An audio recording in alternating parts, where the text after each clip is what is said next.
And that's such a dumb little thing, but it's introduce yourself before you do anything. It's like,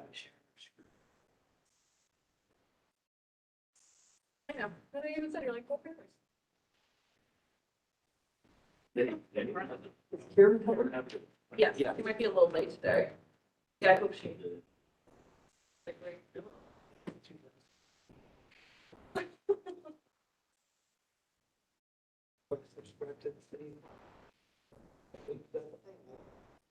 You know, I think it's probably. I'm fine.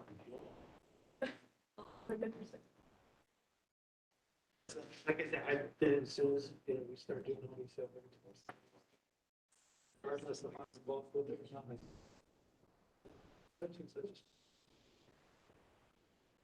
Okay, so it's fine.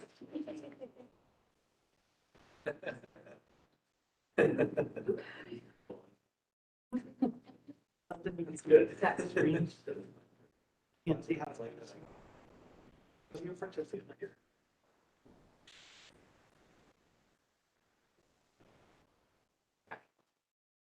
And scroll up to the other. What it is, she sharing? Has it. Right there. Really great conversations. You know, Two step. they said there's more stuff. Side is there. Yeah, I know, it would be very late this year. This month. This time of year really feels. In February's turning out. Yeah, really. So you can get March. Yeah, they start to fire up the spring. Like if she was showing a picture or something, and if she wanted to, they're talking about it. Like companies, like she. we can get along and stuff. stay there They were in playing the same direction. And they'll be talking about it. I They'll don't talk about, like- oh, this, I don't like this, this. this. Like, I have less of this. Yeah, that's what they said. Okay. Or so say that like. So that's something. Work. Yeah, no, all these. So. That's okay, that's something that people So want it's to like, hire too many people will grow. Yes. you are. I'm going to try my best. Start. You're not. Super excited.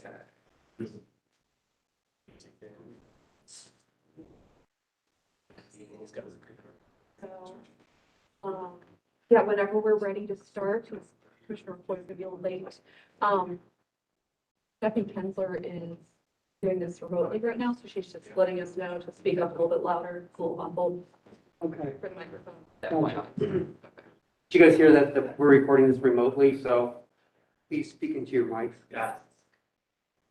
It is 4:04, and we're going to call the Sherman Village Commission meeting to order.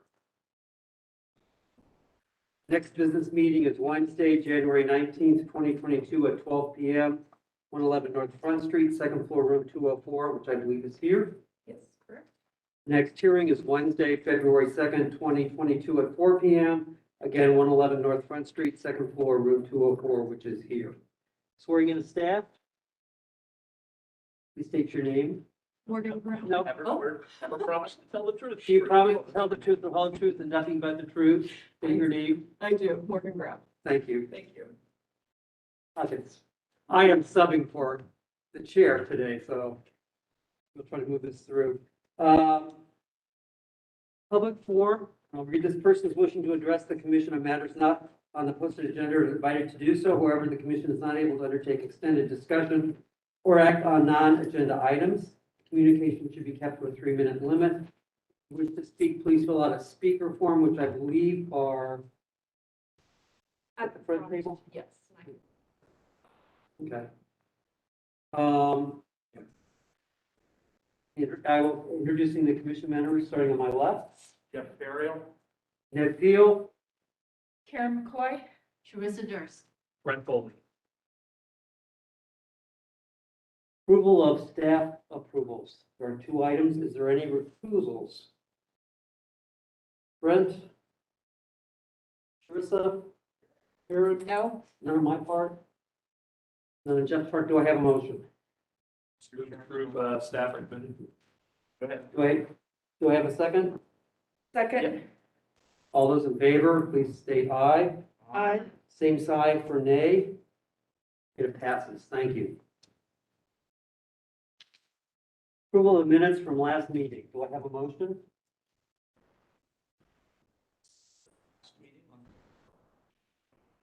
Thank you. Is there a second? Second. Second from Teresa. All those in favor, please say aye. Aye. Nay, same sign. It passes. The minutes are accepted. Move on to applications for certificates of appropriateness. Staff recommendation applications. There are 2 items. Do we have any recusals? I see none. Is there a motion to ratify them?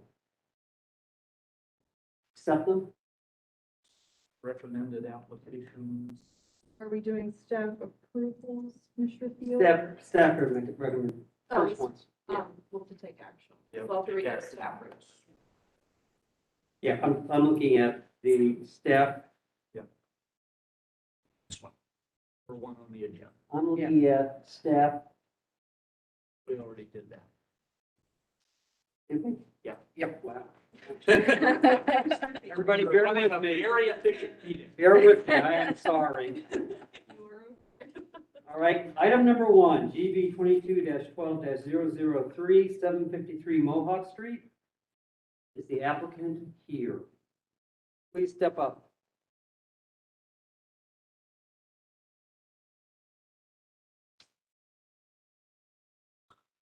Good afternoon. Have a seat. Raise your right hand. You swear to tell the truth, the whole truth, and nothing but the truth. State your name. Yes, Gary Albright. Thank you very much. Morgan? For application GB 22-12-003, proposed work description is to install awning over the front entrance. The proposed awning will be sunbrella number 4608, black canvas, aluminum framing that will be 1 inch and powder coated black. Frame will be installed via mortar joints. Staff asked applicant to verify the measurements, clearance, and area from above the door to the edge of the siding for the installation of the awning. Staff recommends approval of any all clarifications to be submitted to HPO staff for review and approval prior to issuance of a certificate. This is based off of German Village Guidelines, page 100, page 101, number 2 and 3. Thank you. Do you have anything to add? Clarify? No, just happy to answer any questions you might have. Yep. Commissioners? Brent? Pretty straightforward now. Good. Teresa? Aaron? No. Jeff? I have none either. Do I have a motion? Motion to approve, GB 2101-003, 753. Do I have a second? Second. All those in favor say aye. Aye. All those not in favor, same sign. The motion passes. You have a COA. Very much. Thank you. Thank you.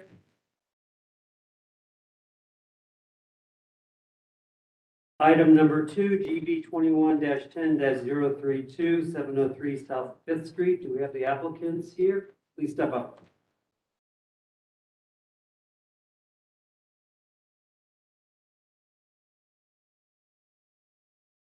Please raise your right hand. Do you swear to tell the truth, the whole truth, and nothing but the truth? State your name, please. Dan Trick, I did. Thank you very much. The proposed work description is to remove 2 existing electric lights, replaced with Winnipeg small copper 8-inch by 8-inch by 18-inch. Existing holes in brick, which will be exposed for removal of electric lights, will be covered by the new gas lamps, would be used for the gas plumbing. Any remaining holes will be repaired and or brick replaced to match current structure's facade. Staff analysis, applicant originally sent a more ornate lighting fixture, but accepted staff recommendation to avoid large ornate fixtures and agreed on the proposed fixture. Commission requested at the past December business meeting to clarify which style specifically they have chosen from the Winnipeg package that they have sent. Applicant has responded to refer to page 1 for the proposed light fixture. Staff recommends approval of any and all clarification to be submitted to HPO staff for review and approval prior to issuance of a certificate. This is based off of CC 3116-11, Standards of Alteration, number 9, and German Village Guidelines, page 122, number 1. Thank you, Maureen. Do you have anything to add or clarify? Just that, we originally, it was maybe a little bit more of an ornate, but, based on the feedback, we wanted to go with something that was simpler. We picked something that would, we thought the scale made sense with the structure. And then, try and basically match up the color with the black, trim of the windows, et cetera. So, Thank you. Commissioners? I just want to say I like the full-size mock-up pictures. It's helpful. Thank you. I have one concern. I mean, this is not really a light fixture that's going to provide any illumination. It's decorative. And because of that, I feel like it should be only illuminated to one and not two. Two becomes repetitive and decorative. One is more a functional item for what it's worth.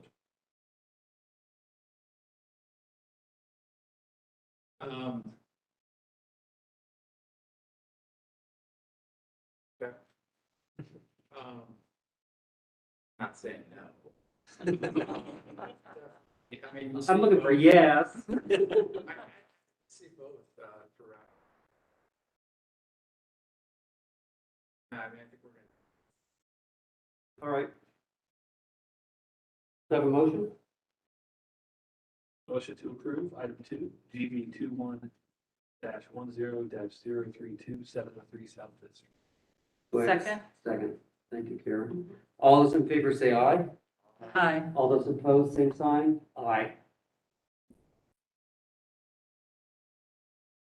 It passes. Motion carries. Thank you.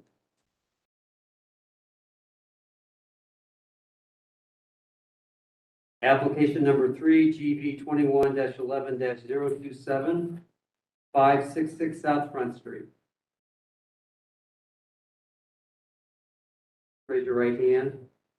Do you solemnly swear to tell the truth, the whole truth, and nothing but the truth? I do. Please state your name. James Fisher, Thank you, sir.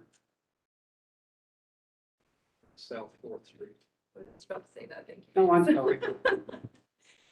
Thank you. For 566 South 4th Street, proposed work description is to install storage shed with footprint dimensions of 74 inches long by 34 inches deep. Roof slopes from rear to front from 74 inches to 69 inches. Materials will be western red cedar. Back and side walls are SPF. Unit will be finished and assembled on site and painted the same color as home existing fence. Storage unit will be installed the north side of home in the area where the trash cans are stored. This area is surrounded on 3 sides by fence, and on the 4th side is blocked by the north wall of garage. The top 6 inches of the unit will be visible from the street. Staff notes that the back of the shed will be facing the fence along the neighboring property at 556 or 566 South 4th Street. It will not be facing a right-of-way. Staff recommends approval with any and all clarification to be submitted to HPO staff for review and approval prior to issuance of a certificate. This is based off of German Village Guidelines, new buildings, garages, and outbuildings, page 132, number 16. Clarifications, further information? She said, thank you. Excellent. Commissioners, Brent, Nothing. Carissa, Looks good. Jeff? And what's probably an overabundance of caution, so drawing you have is from an earlier application. Yes. Okay, that explains why it says proposed extension. That's That's not part of this application, that's already done. good point. Water under the bridge. Thank you. Completed. Yes. I'll make sure to label. Do I have a motion? Motion to approve item 3, GB 21-11-027 566 South 4th Street. Thank you, Brent. Do I have a second? Second from Mr. Ferrier. All those in favor say aye. Aye. All those opposed, same sign. The motion carries. Thank you.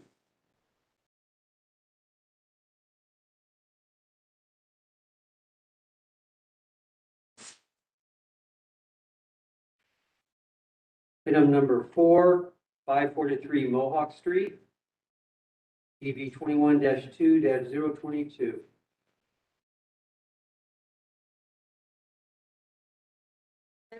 Hello. I'm back.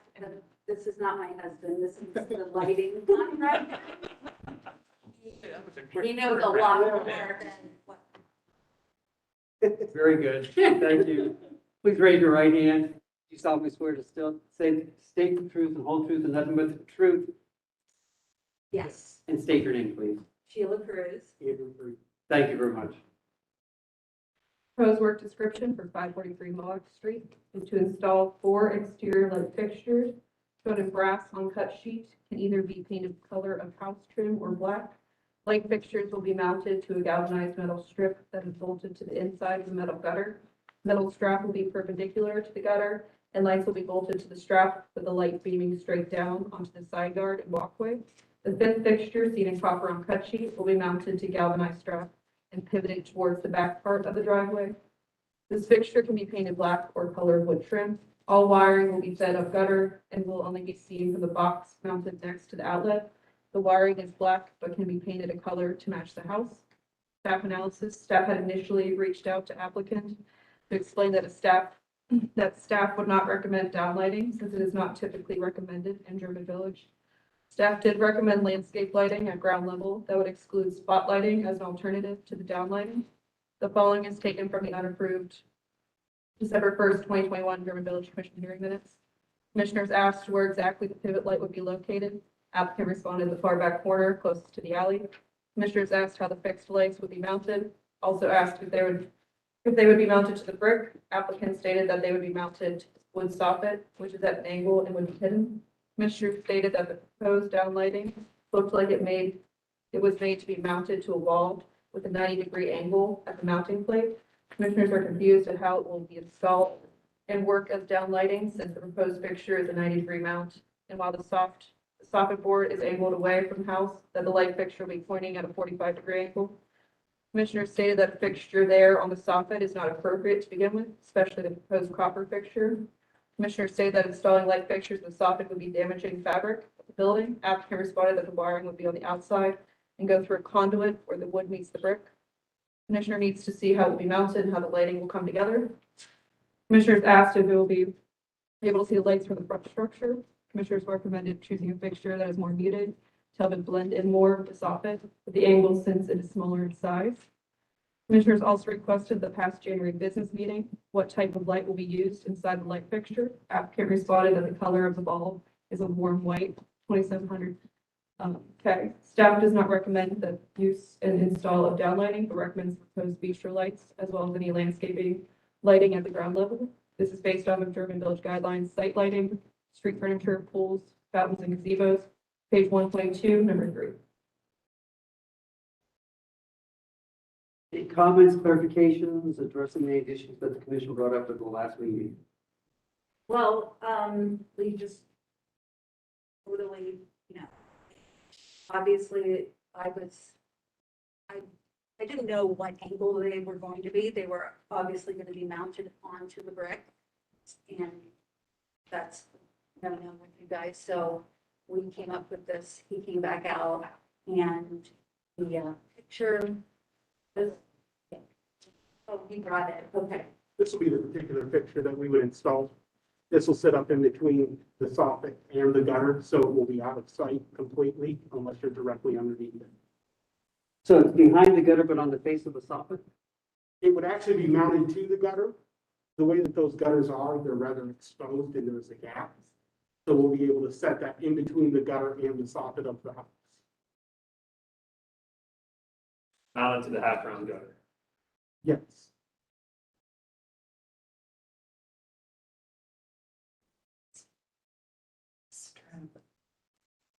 Okay, so, yes. So are you using the strap to do that, or you just See the directly? strap that comes with it that will screw into the end lining, the support brackets of the actual gutter itself. Okay, so that's inside the gutter, though. It's all will be enclosed inside the gutter except for this hanging out over the edge on the inside between the soffit and the actual gutter itself. Okay. So from the curb, you would not be able to see this. Okay, so my next question is, the wiring then is run, It will be running through the gutter and down the downspout, so it will be invisible to anybody, no matter where you're looking. And the Everything is transformer disclosed. is located, Next to the front door. okay. Commissioners, anything else to add before? Commissioners?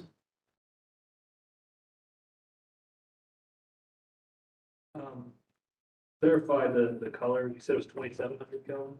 The color is 2,700 Kelvin or 30 Kelvin. If you have a dispute with either of those colors, then you can adjust it accordingly. Yeah, I'm just a little concerned, the example picture looks pretty yellow.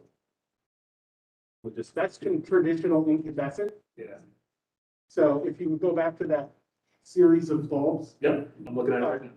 you have 2,700, which is mimicking incandescent and less garish and offensive to clients, where daylight would be a stark white color and very garish. 3,000 Kelvin is the equivalent of a halogen. It is still considered warm, and it is my preferred color, Which is your preferred color? 30 Kelvin. 30. The example picture on the next slide, what is the color temperature of? That's 30 Kelvin. So you're, It's much lighter in person. That's off of an iPhone. It doesn't render well. Any time you go to a Home Depot or any store, a majority of those bulbs are either 2,700 Kelvin, 3,000 Kelvin, or standard 5,000. incandescent bulb. And it's a standard incandescent bulb that is 27 and is what you're most familiar with. Gotcha. 3,000 will just be slightly white. And I would make the point it's much wider and much more noticeable. The 2,700 is not. Most people don't see the difference. As an architect, I sure do. And the 20, to me, 2,700 is the preferred. That's fine. Just as long as it's light. Realistically, they're not gonna come get approved, swap the light bulb, so. It's true. No, I know. But these are changeable bulbs, so it is what it is when I install it. Yeah, I'll be gone by the time that. Yeah, that's probably right. It's LED, it lasts forever. Yeah, they're at least good for 25. Does that answer your question, Brad? Yes, thank you. Tracy, do you have anything? Nope, Karen? no. Do I have a motion? I move on application GB 21 12 022 543 Mohawk Street to approve the application as submitted with the clarification that the light fixture itself will be 2,700 Kelvin. Do I have a second? Second. Thank you, Karen. All those in favor say aye. Aye. All those opposed, same sign. Motion passes. Thank you. Thank you so much.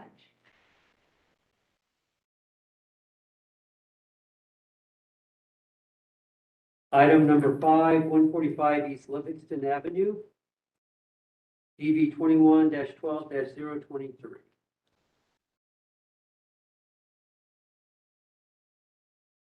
Raise your right hand. You swear to tell the truth, the whole truth, and nothing but the truth? I do. Please state your name. Justin Diggs. Thank you, sir.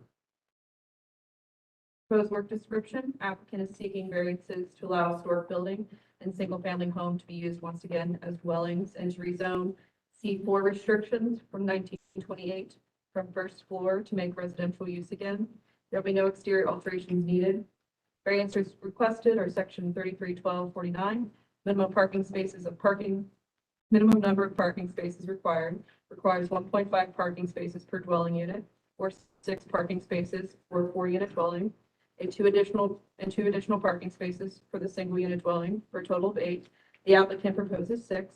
335611 setback lines to maintain a reduced minimum setback along East Livingston Avenue from 0 feet.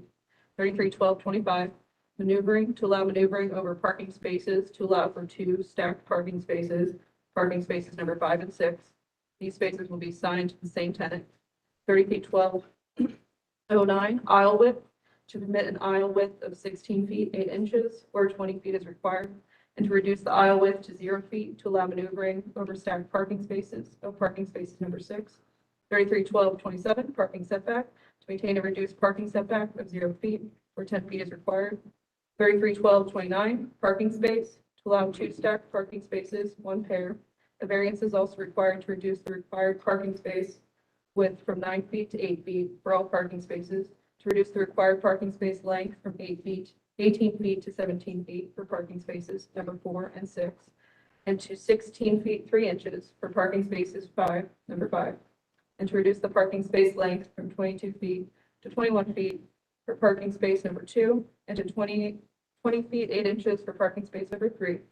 331221B, landscaping and screening to eliminate requirement of parking setbacks landscaping.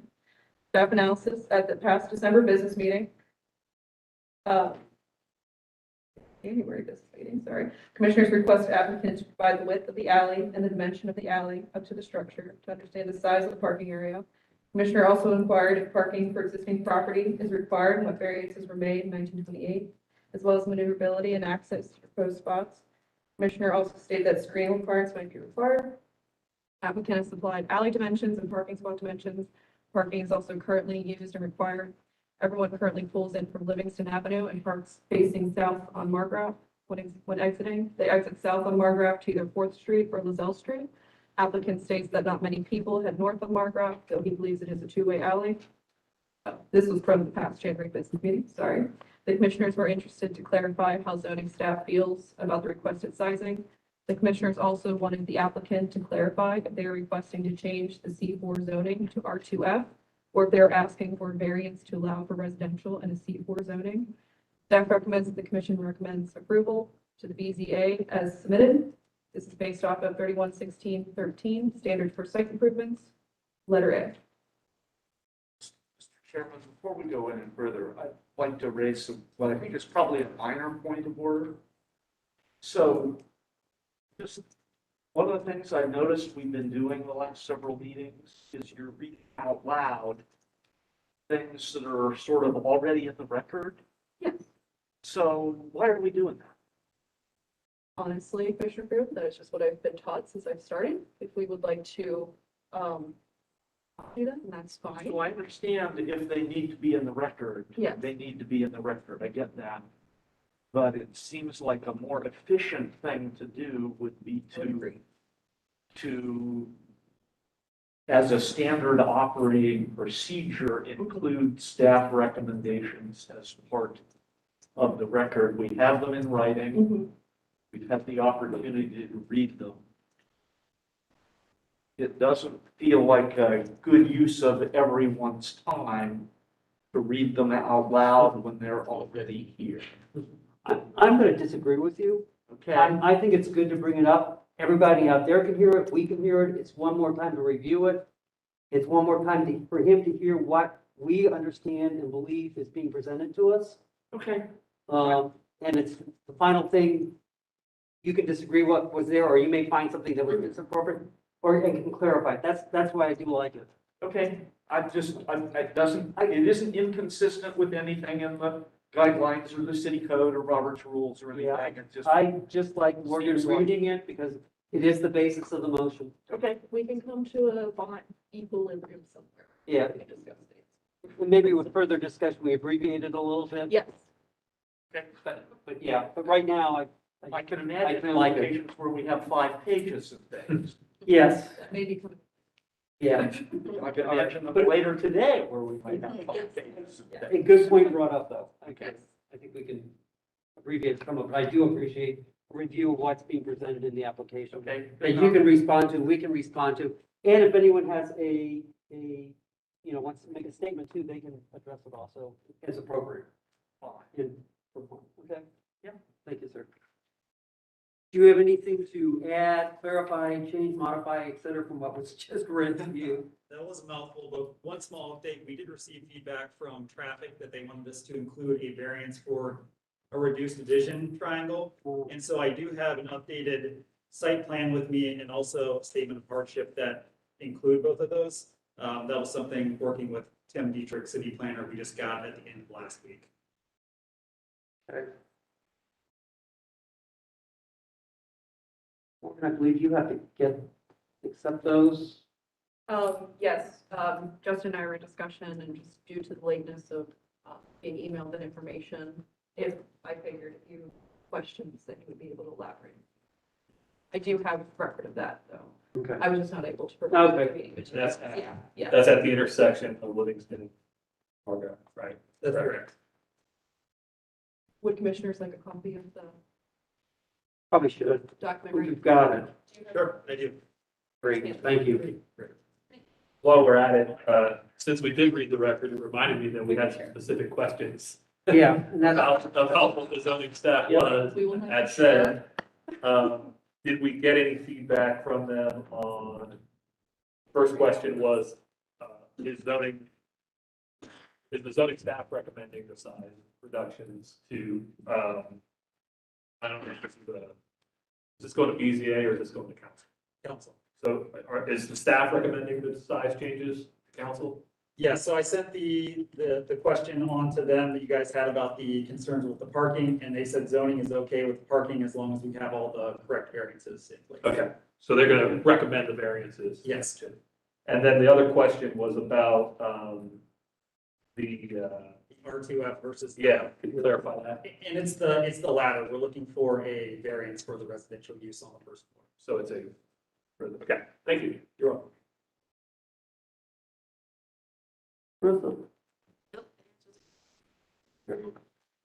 My only question is the property in its current zoning, what is the parking requirement for those?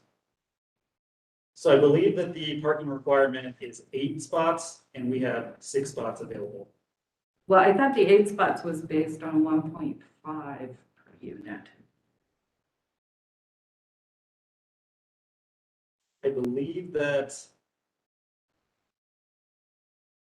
that 8 spots was what was needed for the For the- 1.5 in the commercial and the 2 for the residential.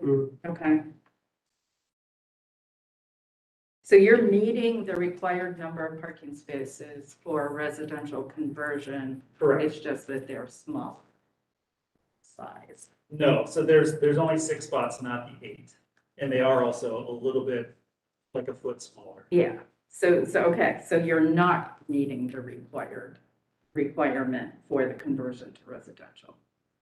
What I was trying to find out was, it's zone commercial now. Yes. Zone commercial, what's the required parking? I'm asking because I assume this is the requirement is smaller for residential. that would be commercial. based on what the commercial function was. Which was 20, if you read that in there, it was in the 20s, and Yeah, 1928 is yeah. So we don't know, obviously, Okay. there wasn't zoning at that time. So it's an existing non-conforming use as it exists currently. Now, what you're asking is how much is it not conforming currently? That's Yes. kind of what you're getting. Yeah. And that's kind of unknown.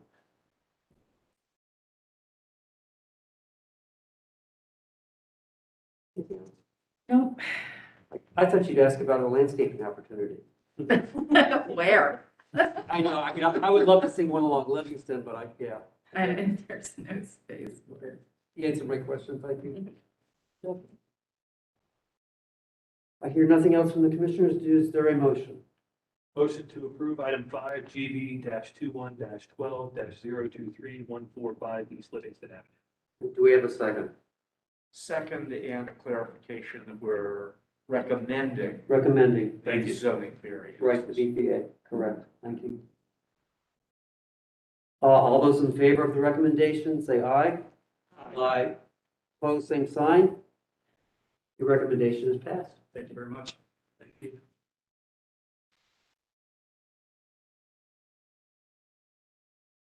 Item number 6, GB 21-12-025, 123 East Deschler Avenue.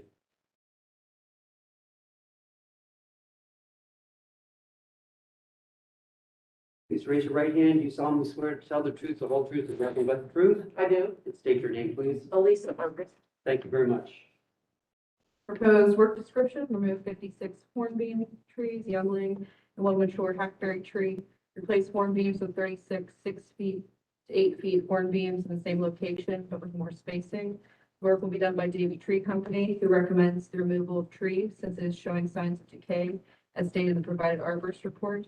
The neighbor at 129 East Deschler is in agreement with the removal of the hackberry and horn beams.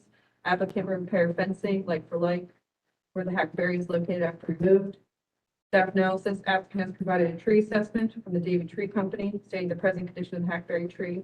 Staff also informed applicant that planting a new tree in the same location or close by is typically recommended to replace the removed mature tree. Applicant responded that since it was a neighboring tree, they do not have the intention of replanting in the same spot as they intend to close the hole in the fence where the tree was located. They also stated that the horn beams follow the fence line and there are many trees in that area. Staff recommends approval with any clarifications to be submitted to HPO staff for review and approval prior to issuance of their certificate with conditions that a new tree be planted, if not in the same spot, but at least somewhere close by to replace the mature tree. This is based off of 3116-13 standards of site improvements, letter A. Thank you, Morgan. Any clarifications, changes, modifications? The only conversation is that I spent significant time talking to my neighbors regarding this before I presented it to German Village. And they were ecstatic of what was going to go on back there because of the extremely overgrown situation I have in the rear yard. Thank you. Commissioners?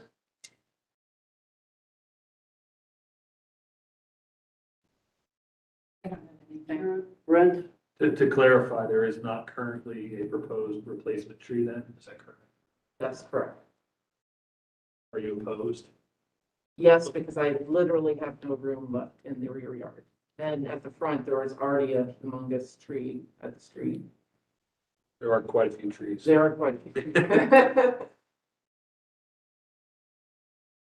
And I'm sorry if you already answered this question, but there was a previous question on why do the horn beams have to come down? Can they just be trimmed back? They cannot, according to Davy Tree, and they put it as a different clarification that they had, for the style of what they were intended to be, which was an alley of a hedge, they have long outgrown the ability to be taken back to that level. So now everything is well above the, almost, definitely above the fence and heading up into the second story of the homes. Okay, great, thank you. Edit his text, but that's a different concern. Commissioners, do I have a motion? Motion to approve item 6, GV-21-12-025-123-Letter F. Do we have a second? Second. Thank you. All commissioners in favor, say aye. Opposed, same sign. Motion passes. Thank you very much. Thank you for all your time. He says they can plant less. I said they can plant fewer. Sorry, occupational hazard. All right. Application number 7, GV 21-12-031, 240 East Cotta Street.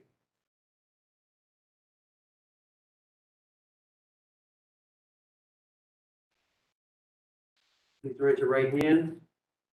You solemnly swear to tell the truth, the whole truth, and nothing but the truth. Please state your names. Michael Lambert, Front Architect. Andrew Schmidt. Thank you. Proposed work description, application was seen as conceptual at the November hearing. Install new exterior walk-in freezer, cooler unit with siding to match existing. Installation of new dumpster and enclosure. Installation of 6 feet high screening fencing to meet GVC's guidelines requirement. Removal of interior walk-in freezer cooler. Modification of existing entrance and walkway to meet ADA requirements. Renovation of restrooms to meet ADA requirements as well. Staff analysis, application was seen as conceptual at the November hearing. Preliminary plans were sent initially to the GVC email in February 2021. The applicant indicated the work is being proposed for the need to improve accessibility in the restaurant with adding a dedicated ADA restroom and lower slope barrier-free approaches into the restaurant and the addition portion of the building. The applicant stated that he would like to improve the aesthetics to enclose dumpster space and a better parking pad. Following is taken from the approved, November 3rd, 2021, German Village Commission hearing minutes. Commissioners asked if new addition will match current roof or be lower. Applicant responded they'll be lower and sloped for drainage. Applicant also stated the new structure will go to the edge of the existing shed in the rear. Commissioner Harkey asked the proposed work will be in the front entry walkway of 1980s addition in the northwest corner of the rear building. Applicant responded yes. Commissioner Harkey requested applicants submit a north elevation drawing to illustrate proposed work on the front of the property. And they are ready to resubmit. Commissioner Harkey inquired about the work that was done prior to COA on the 1980s addition facade, if it has changed. Applicant responded that there has been no change, only like for like horizontal board replacement. Applicant is in the process of submitting an application for that work for staff to approve. Commissioner Steele suggested to update fencing on west property line, German Village Guideline Standard, requested staff to forward the proper fence style to applicant. Commissioner also requested to continue the 6-foot fence down to the whole west property line for better screening, to give more depth, which the applicant has submitted revised drawings. Staff recommends approval of any clarification to be submitted to HPO staff for review and approval prior to issuance of certificate with conditions that a COA application be sent to GVC for the prior work done to the 1980s addition. This is based off the German Village Guidelines, page 93 additions, number 4. Any comments, clarifications? Discussion of submitting a COA application to GVC for the work prior done? Say that again? There was a request that COA application be sent to the GVC for the prior work done on the 1980s edition. So you're referring to the soffit that was Yeah. building? Yeah, we will file whatever paper needs for that. That was just a maintenance item. The existing boards were warped and cracking. Yeah. And just assume that they can go ahead and replace those and again, like for. We all have to submit to Wasn't the commission for painting our houses and trim or anything, but yeah. We weren't involved with that work, but yeah. submit an Okay. application as needed. Anything else? Commissioners? Appreciate they responded to all the comments. I think the days with the fence and the finishes on the cooler would be much better than it was for this. Aaron? Agree with Brent's comments. Yeah, I agree with the comments and the letter from your architect that sort of goes through each item one by one and with a response that's very helpful. And with some compliments, so thanks for that. And you guys probably didn't have to extend the fence as we had suggested to get approval for this, but I think it's going to be an improvement to the appearance of that part of that side of the side of the stock. Which has been a long time neighbor there in German Village, sheriff in the program. So, we did Let me reiterate also my thanks for what your compliance with the major applications. Much appreciated. Commissioners, do I have a motion? Motion to approve item 7, GB-21-12-031, 240 East Casa Street. Do I have a second? Second. All those in favor say aye. Aye. Aye. All those opposed, same sign. Motion passes. Thank you.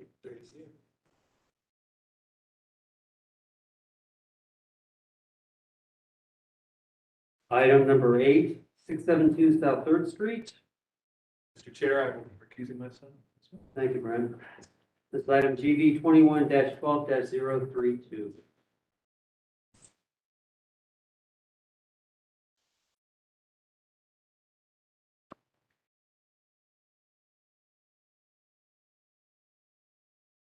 Raise your right hand. Do you solemnly swear to tell the truth, the whole truth, and nothing but the truth?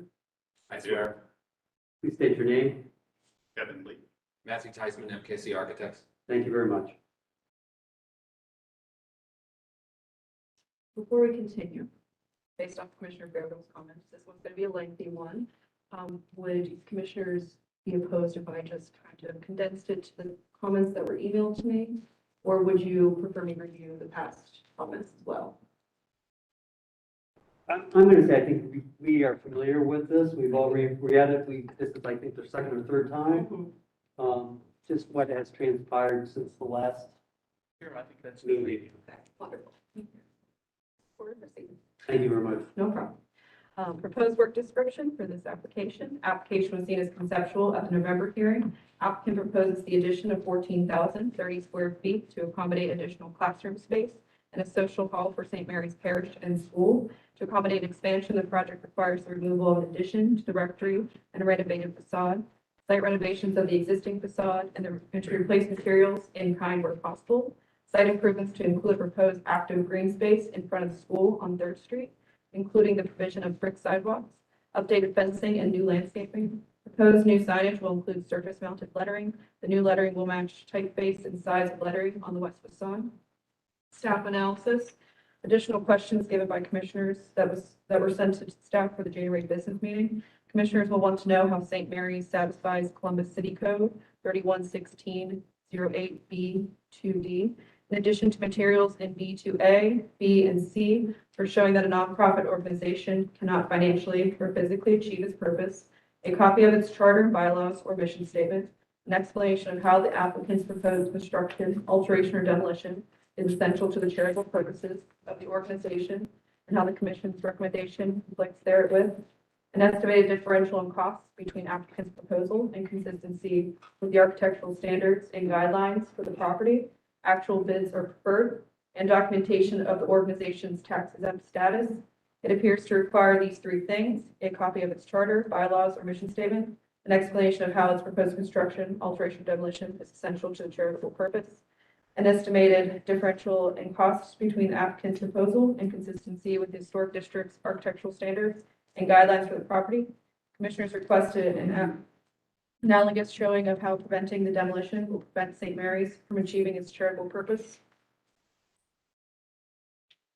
Commissioner also stated to sign off on demolition of the rear wings of the rectory. The applicant must substantiate that it cannot finance alternate solutions that would permit the retention of these structures, and or that alternate architectural solutions are not possible due to the program of requirements, building and or zoning compliance, site conditions, environmental factors, etc.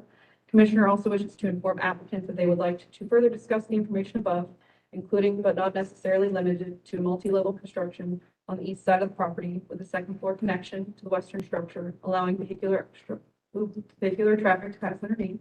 Staff recommends that the commission offers feedback on the design and recommends to continue the application. This is based off of staff recommendations 311612, standards for new construction, 311611, standards of alteration, number 1, 2, 3, and German Village Guidelines additions, page 93, number 4. Thank you, Morgan. I will open it up for your discussion and addressing the issues that were brought up. Chair Thiel and Commissioners. As requested from our previous review, we have provided the essential materials to, number 1, highlight our charitable purpose in relationship to our program need and facility requirements.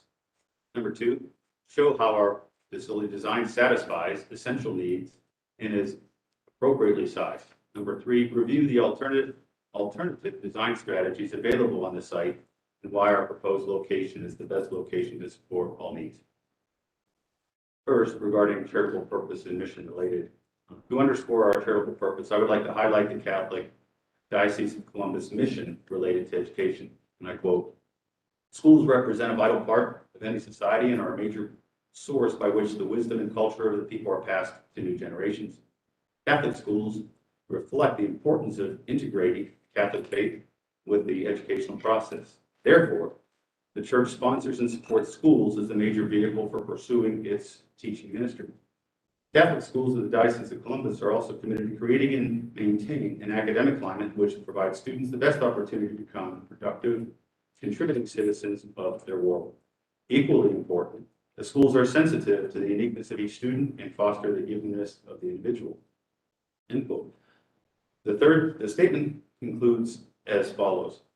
Quote, "At the dawn of the 21st century, the schools of the diocese are expanding their vision to include education which develops productive citizens of global society, responding appropriately to the differences among people and meeting the challenges of the technological age." End quote. Supportive of this diocese philosophy is the established St. Mary's School program. The St. Mary's School mission statement is, quote, "St. Mary, in partnership with St. Mary Mother of God Parish, parents, and the German Village community, educates children from preschool through 8th grade in a Christ-centered and diverse environment, which fosters spiritual, academic, and social growth with a dynamic and challenging curriculum rooted in Catholic faith and values." The underpinnings of the St. Mary's School educational goals and programs specifics are supported by 4 belief statements. Read 4 of them. Literacy and mathematics are the foundation of student learning and are celebrated and supported through programs and resources in our school. Students understand the value and dignity of each person, which is underscored by the celebration of the diversity that exists in our school, community, and Catholic Church. Students gain real-world 21st century skills throughout the curriculum, including special classes, the use of technology, and a variety of challenging and engaging learning experiences. And last, parental participation, support, and cooperation, both outside and inside the school, are essential. Now, those are the capstone belief statements, but I'll refer to just a few of the specifics statements that are supportive of those belief statements. The curriculum of St. Mary's School will enable each child to read with skill and comprehension according to his or her ability, communicate effectively in writing and speech, achieve mathematical skills necessary for a well-rounded elementary program, become aware of his or her place and responsibility in the world community, experience and utilize technology to support learning across their curriculum. We continue, instruction in visual arts, instruction in general music, opportunities for development and participation in visual arts, music, and dramatic arts. A physical education program, instruction in health. So those are a few of the many specifics that are the underpinnings to those belief statements. To meet our stated charitable purpose, it is essential that our programs and facilities are supportive of our needs. By the way, I'll have to add that Gina Stahl, our principal of St. Mary's School, as well as Father Vince, the pastor of St. Mary Parish, are here today and can testify further to mission as well as the specifics of our program if needed later on. During our previous application review, our team was challenged to show that the elements of the program of our facility are essential for our mission. As a first step in our design process, facility requirements were determined by ensuring 4 Catholic dioceses and school mission essential needs were addressed. These include 21st century classroom and learning center design, open spaces supportive of collaboration, group work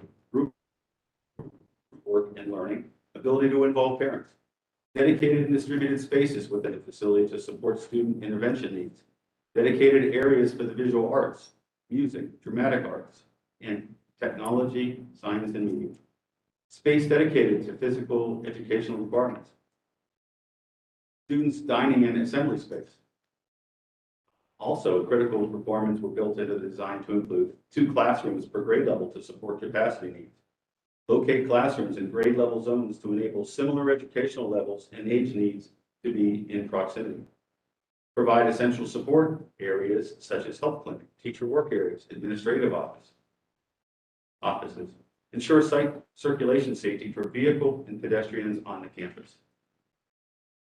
Following development of 4 and critical requirements, our design work demonstrated that the existing elementary school building footprint was insufficient to support all needs. Therefore, renovation and expansion were required. To further review the program and sizing specifics, locational consideration, and other application materials, revised application materials requested from our last review, Matthew will pick up the discussion and later I will conclude with our closing dialogue. Sure. So in response to the commissioner's comments, site plans and elevations were amended to accurately reflect the conditions of the additions. Moreover, the north addition at the entrance was revised from a brick addition to a glass curtain wall. Doing so matches the character of the southwest addition and differentiates itself from the existing Third Street facade. A double height vestibule was also added at the entry to programmatically reflect the change in material. The submission was also amended to include more information to demonstrate the physical needs of the school. A building program analysis was included that clearly demonstrates the following. The proposed scheme is less than both OFCC guidelines, both required and minimum, a standard for Ohio schools, and the initial feasibility study outlining programmatic needs that Kevin alluded to earlier. Doing so reduces the overall building footprint and minimizes building additions to the site. In other words, to meet the physical needs of the school, its population, and curricula, the school must expand. Lastly, 2 additional schemes were illustrated. The first additional scheme indicated the northeast addition further into the parking lot. The scheme simply does not work due to detrimental impacts to cost, circulation, and parking, among other requirements. The second was an amendment, and this was just very recent, the last page of the submission, in response to the commissioner's questions, which illustrates a standalone building in the parking lot with a bridge connecting to the primary school building. The scheme requires significant concessions on behalf of the school, including but not limited to increased project costs, making the project infeasible. Additionally, the scheme increases building circulation, so much so that it would actually be unbuildable, according to the OFCC. This access directly conflicts with the church's non-for-profit mission that Kevin was talking about earlier. Kevin is going to mention a few more closing remarks.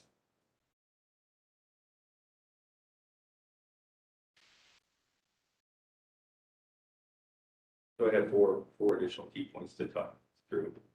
One, educational quality is essential to the Catholic Diocese and St. Mary educational missions.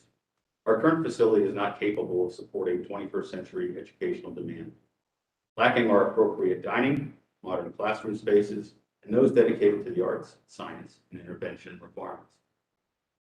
Two, growth is occurring. It is a fact that German Village, the South Side, and central metropolitan areas are recognizing a dramatic population growth, which translates directly into a growth of parish and student populations.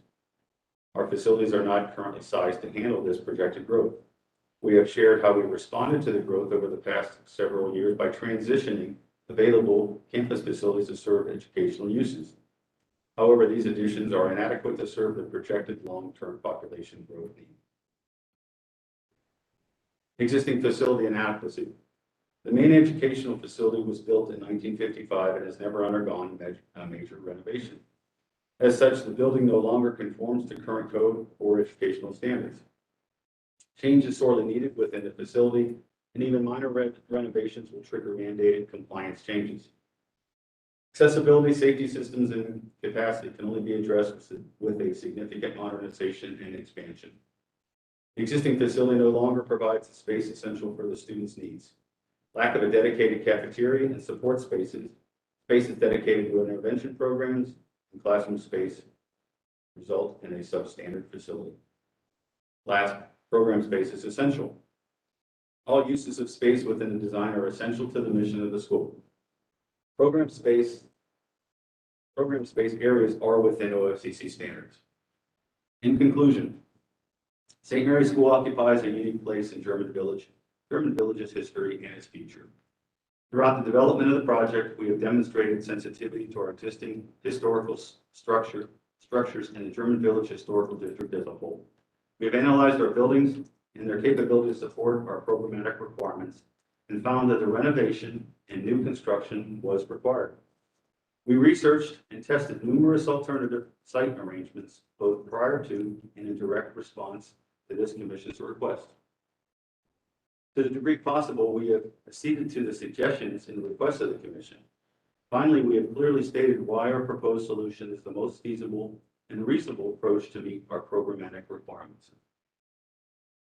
City Code provides the means by which architectural review commissions and historic districts can look beyond solutions mandated by its guidelines when evaluating applications from nonprofit organizations. Our proposal is the most appropriate means by which it is feasible to meet the charitable purpose of the St. Mary's School. Thank you. Thank you.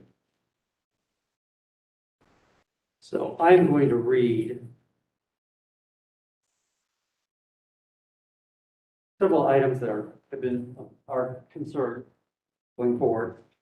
Under 3116.16 criteria to determine unusual and compelling circumstances, as was brought up in our last meeting with you guys, it says these are all items 1, 2, and 3 are ors, and the last one is or. Additionally, for the nonprofit organization applicant, it is infeasible to financially or physically achieve its charitable purposes while conforming to the pertinent architectural standards and guidelines. So this is a criteria to determine unusual and compelling circumstances, which goes to the demolition, I believe, the back of the rectory. Sure. So I think the first discussion is, among us, is has the applicant established the fact that they are a nonprofit organization and qualify under that clause of the law? Probably. Does anyone have any discussion on that piece? Say, yeah, that's proven. Okay, we agree on that. Then number two comes down, The chart. I'm trusting the charter. I think On everything. confidence in nonprofit organization. So, for nonprofit organization, not financially or physically achieve its charitable purposes. Financially, I don't know how we verify that. We could spend months in that process. And I'm not sure it would be getting us anywhere. Any comments from anyone?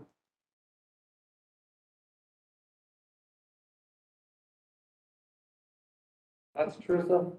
Well, I understand the argument. It's like, okay, it's the Catholic Church that in Rome has plenty of funds probably, but they'd have to prove that what's available to the Diocese of Columbus Yeah, in general.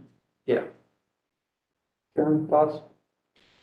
The only way that I would see if you were trying to quantify it would be to actually state what the available budget is to provide this renovation. And then, you know, you would have to say that the alternatives that were presented, you know, the cost effect of, say, the idea that took the cafeteria, new cafeteria and removed it to the other side of the parking lot with the connector, and then the actual idea of going up second floor, those types of things penciled out. We haven't seen any kind of spreadsheet or anything of that sort. And that's the only way I mean, that's one way I would say would demonstrate the financial issue. Otherwise, we have to take it as what's been presented. So, I mean, you're right, we haven't seen any numbers. I'm confident they could be easily produced. They've got projections, I'm sure, that they've settled on this, not because it's their favorite thing. Their favorite thing was moving the rectory forward. But because the finances and doing their best to preserve the architectural character of primarily the rectory. This looks like the most financially feasible thing for the entity. Now, I'm not sure what the entity is yet, whether it's St. Mary's, the diocese, or the Roman Catholic Church. I guess we're focusing on St. Mary's, but I don't know that it's separately incorporated as an independent nonprofit entity. Am I right about that? It's not? I think the owner is the diocese. Okay, so And the the- corporate entity is the diocese. And the non-for-profit information I submitted to Morgan as proof of non-for-profit is listed as a diocese.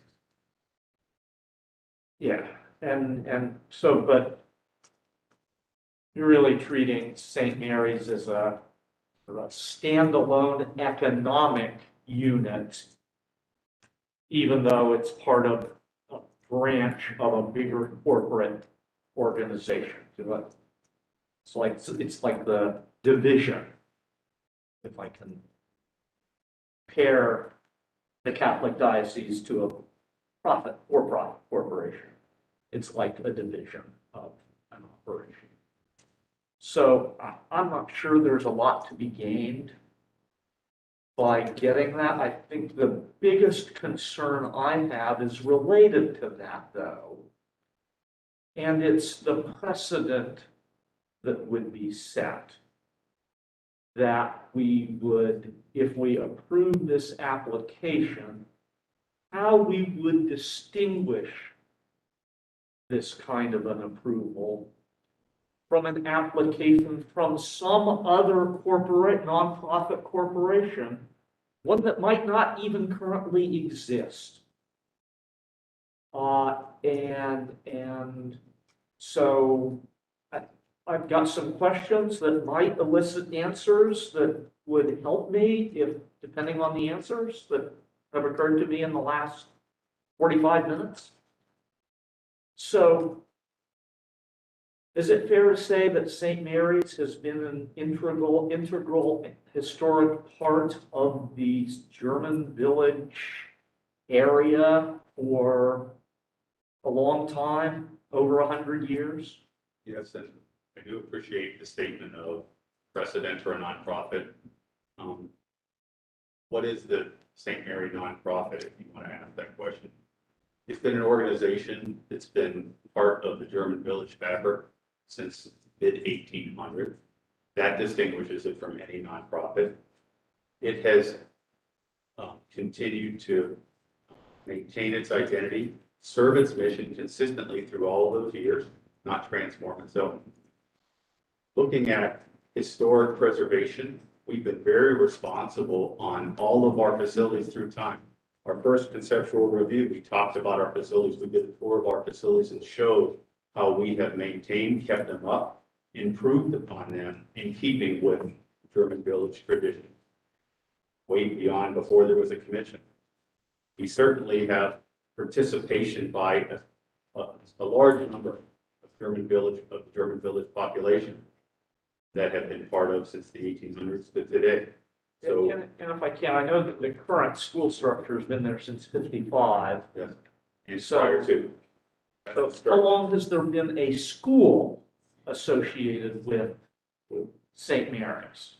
The original spec center, one of the three founding facilities, dated back to 1872, was a four-room building as it is today, and it did house a school. And it satisfied school needs as well as pastoral needs of the parish.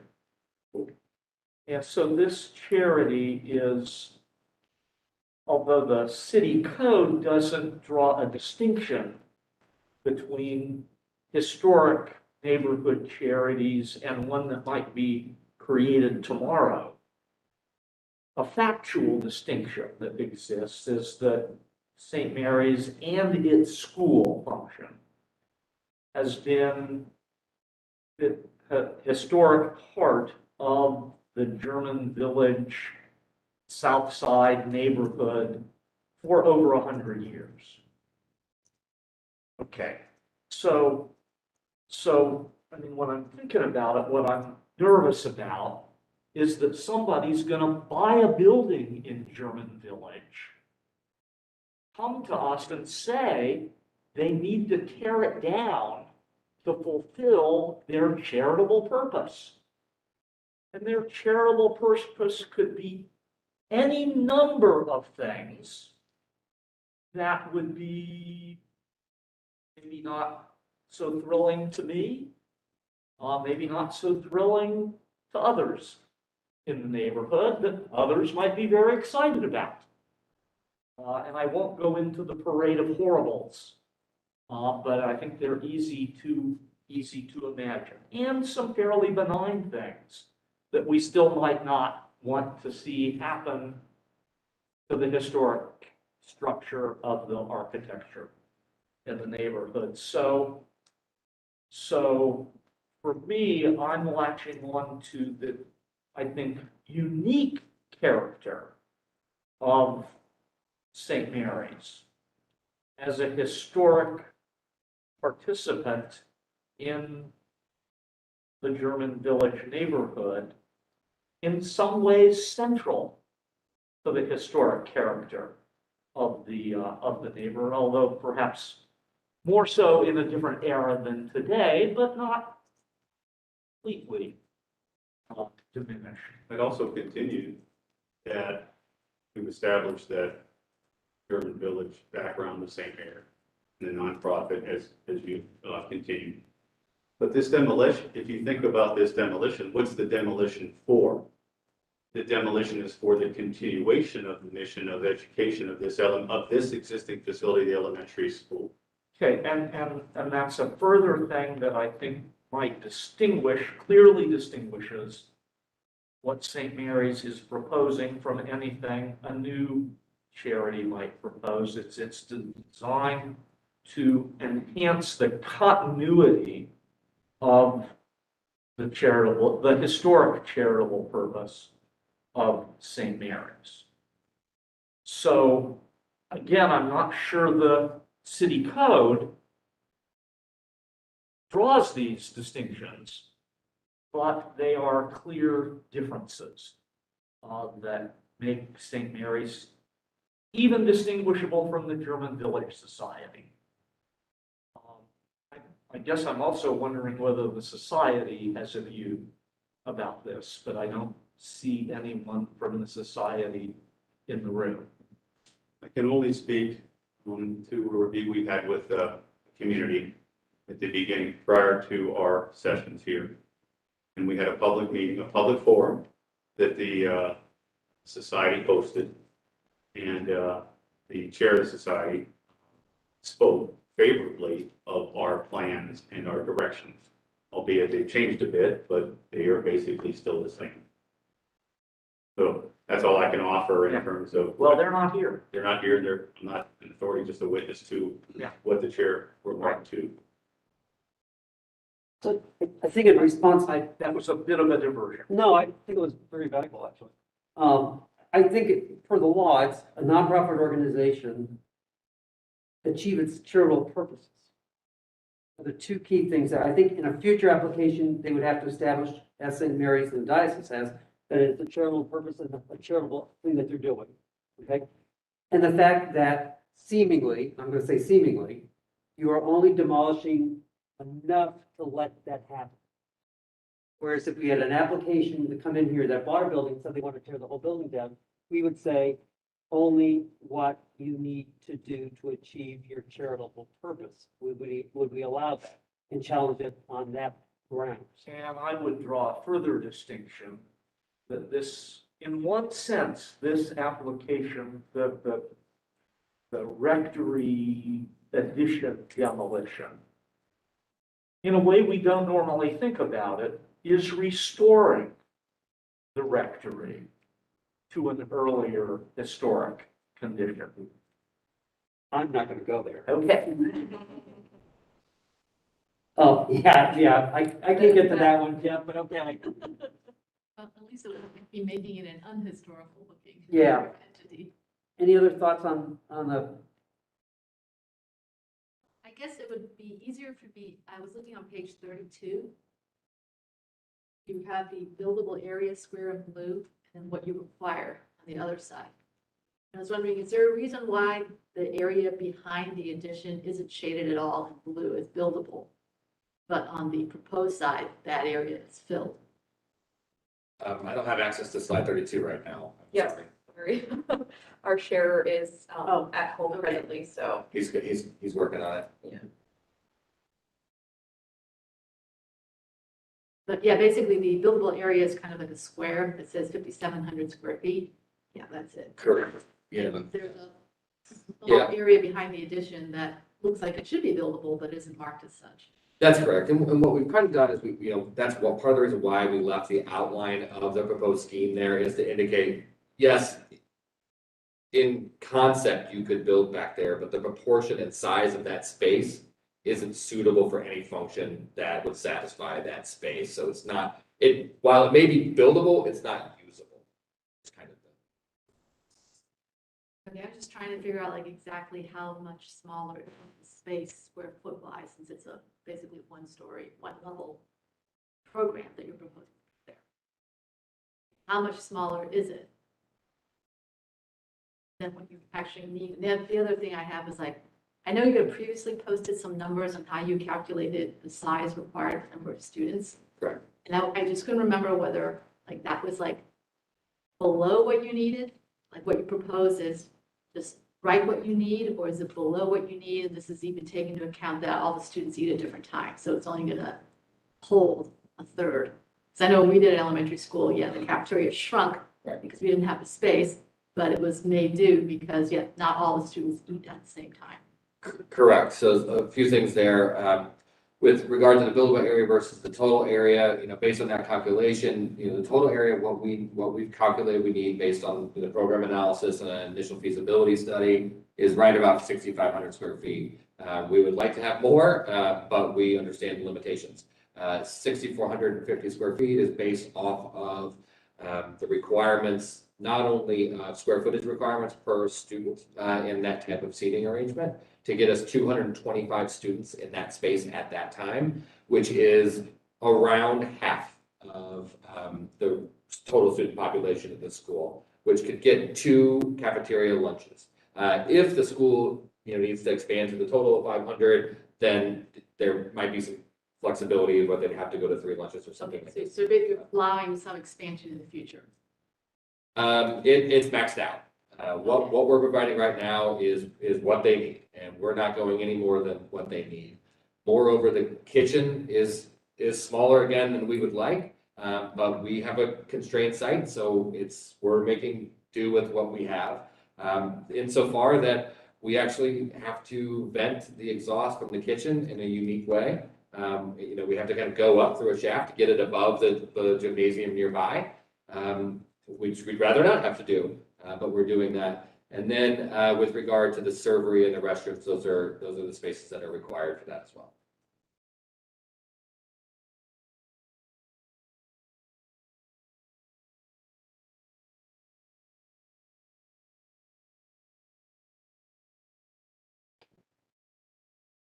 No. You brought up about the spatial usage on this. Are you Well, believe that they satisfy the physical?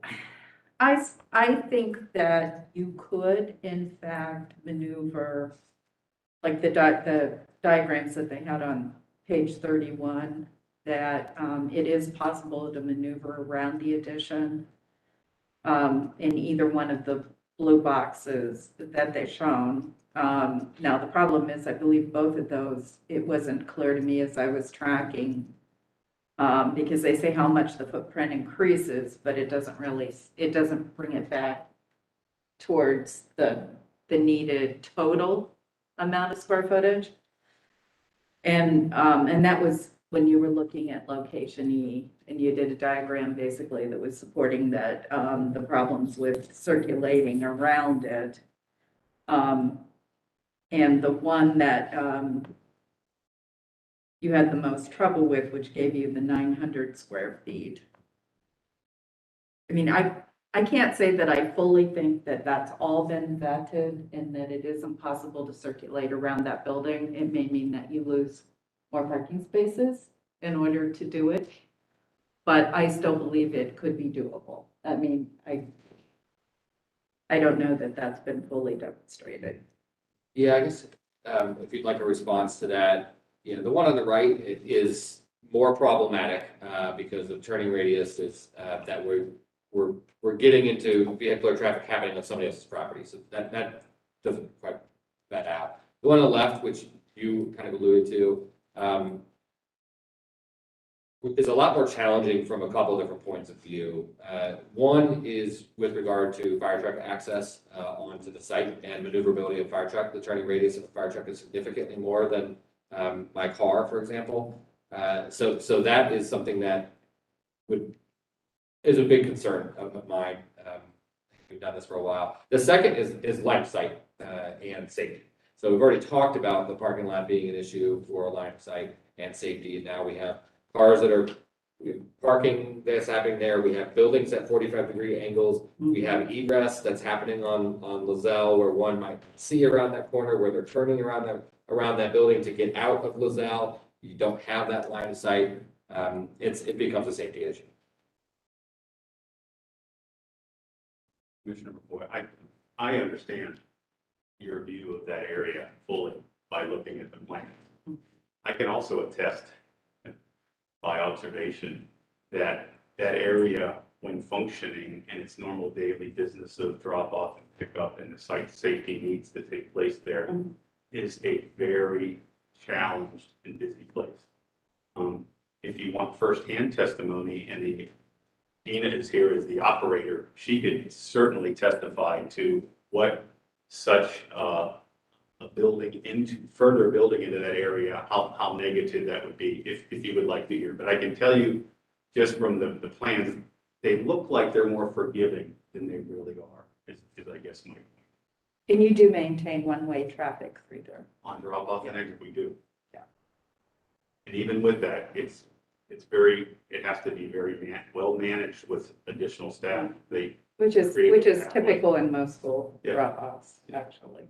And we can't even do two-way traffic, on this site. I because don't they're think it would be desirable to Right. do It's two-way traffic. physically not even possible Yeah. with the Rectory Road.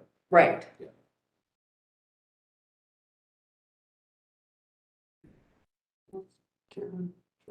I would just add, like, for the argument of it being just financially a lot more expensive, if the buildable area is just 5,700 square feet, in order to accommodate all the seating, say you have to build a mezzanine, like how much more would that be?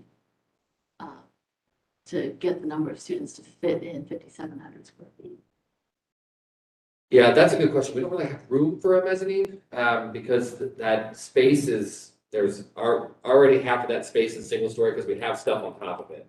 So there's only a little bit of a portion of it that is that sort of 1.5 story space. If we were to occupy that, it would no longer be open. It would be a 2-story volume. And the 2-story volume with elementary kids, cafeterias, are not really 2-story, I should say double 2 stories of cafeteria, not a 2-story volume, 2 stories.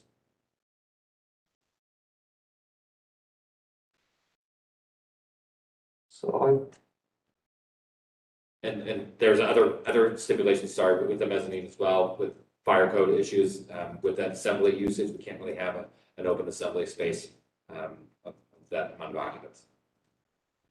So I'm gonna just make sure that all the commissioners are satisfied that you have responded and satisfied their need to understand the nonprofit organization and that you've done everything financially and physically to accommodate us allowing you to tear down the back of the record. I'm just going for that piece right now. Bruce, are you? I'm getting there, yes, with the additional information. Okay. Karen? Yeah. I think. I am.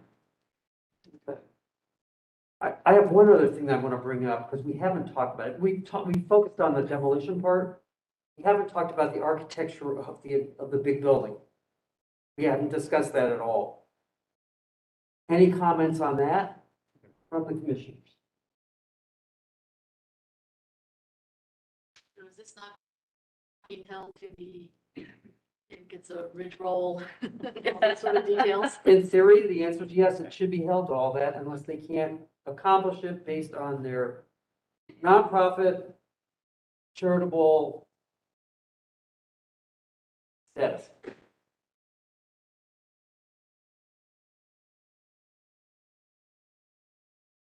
You have a rendering of what the addition looks like from third? Yes, I guess I want to clarify something. We have done on our conceptual reviews in our application, we have provided the renderings as well as the designs. And we would stipulate that we will be held to the German Village standards with our. And that's why I want to have this conversation, is that you're asking for us to approve this as one big package. I'm peeling that out as one topic of conversation because we have not talked about it. We've been really focused on historic preservation and the back of the rectory, but we have not talked about the aesthetics of that addition. To be honest, I have not given a whole lot of thought as how it applies to the guidelines myself, because I've been focused on the other part. How do you feel, Joe? Well, it's such a big difference. I feel like it is consistent enough with the architecture. It's going to be clearly a distinct, there's not pretending to be a historic building in any way. No effort to create a false sense of history. So that there's so many eclectic architectural styles on this parcel of property to begin with. But I'm not concerned about it. Jerusalem, any thoughts? Well, I had the same concern you did, it's like we haven't talked about the addition at all.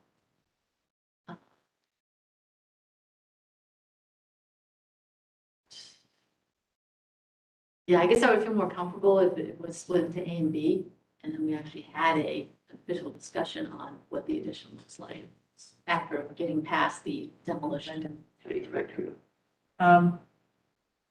Yeah, I think maybe the split would be a good thing to do. So we're proposing a split of A and B of everything but the aesthetics of the addition.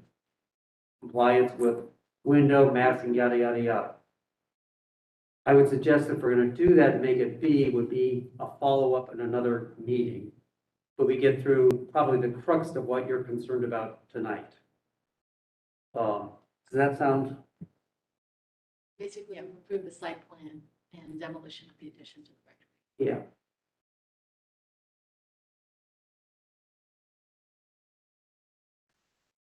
Yeah. A few things I would say, a couple things I would say.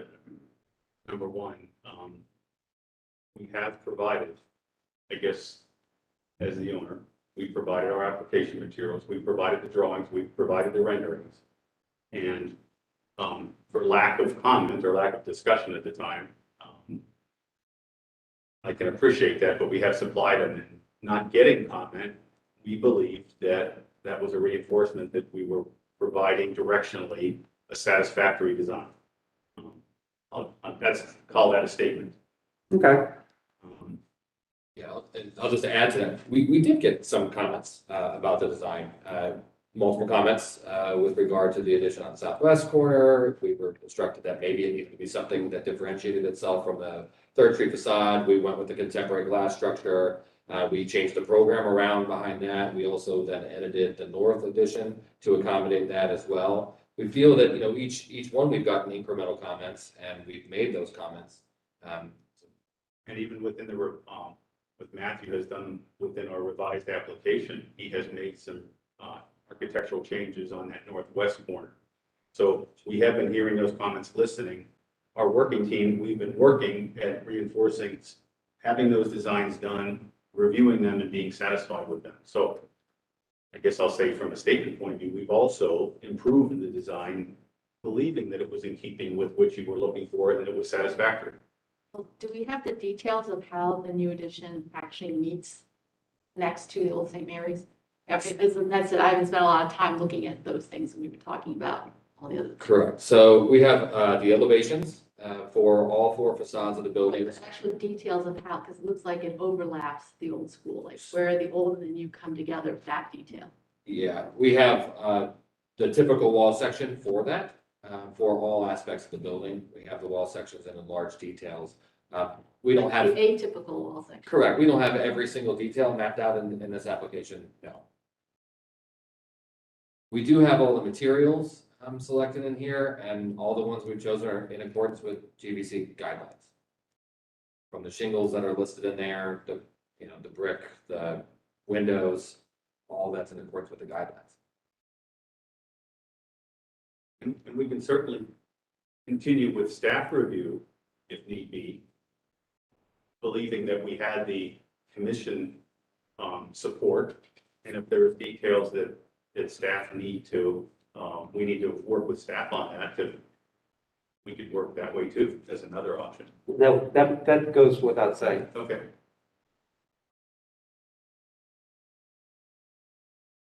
Is there any portion of the old St. Mary's School where the addition is sitting that's being demolished versus just being built on top of it?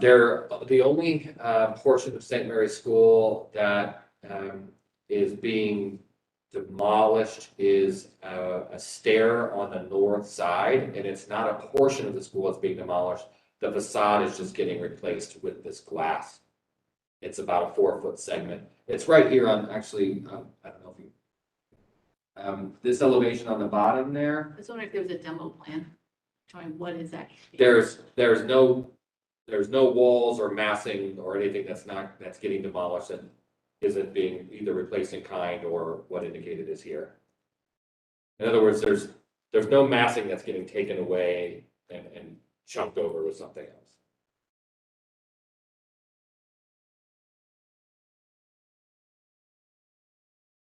Or just taken away entirely.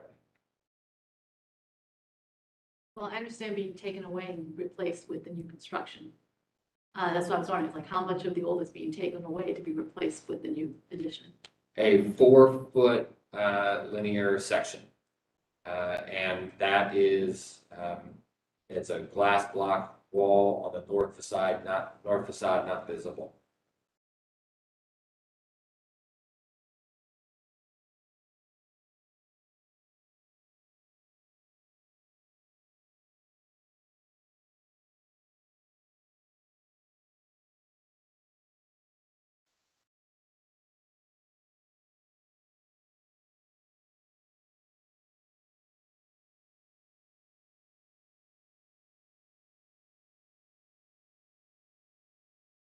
Well, I can say that I do appreciate the change that was made on the southwest corner of the facade. And that was, you know, one of our very early comments to do that.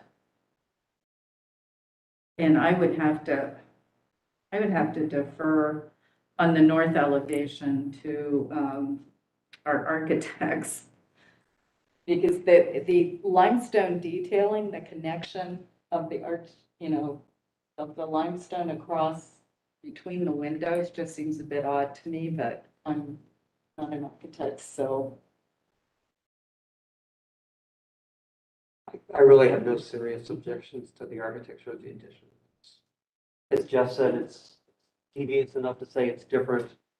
Scale-wise, it's actually a little diminutive to the original St. Mary's. I really don't have a lot of issues. How do you feel, Teresa? I'm fine overall with it. I was just concerned about, you know, the particular details of how it connects to Connects, the yeah. historic building.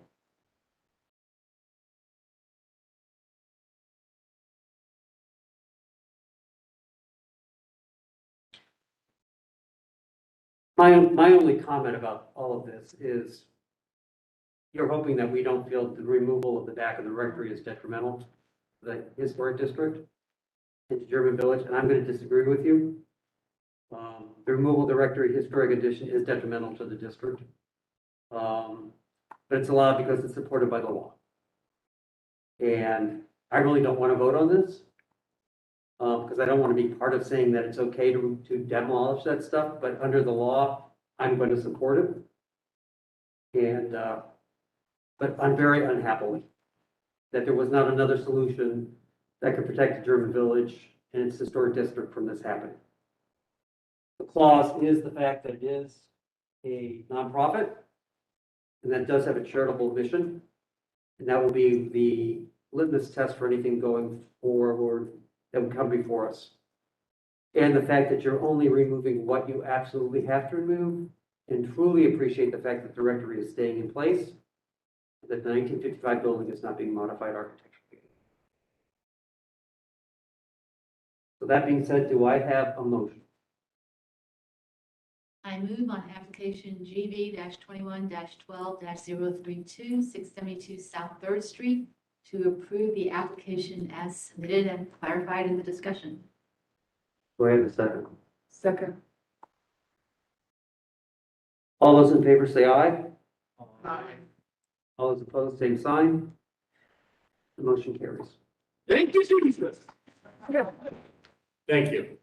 Thank you for all the conversation. It was worthwhile. Thank you, agreed, thank you. You share your view on, Commissioner, we do share your view on alternatives and preserve.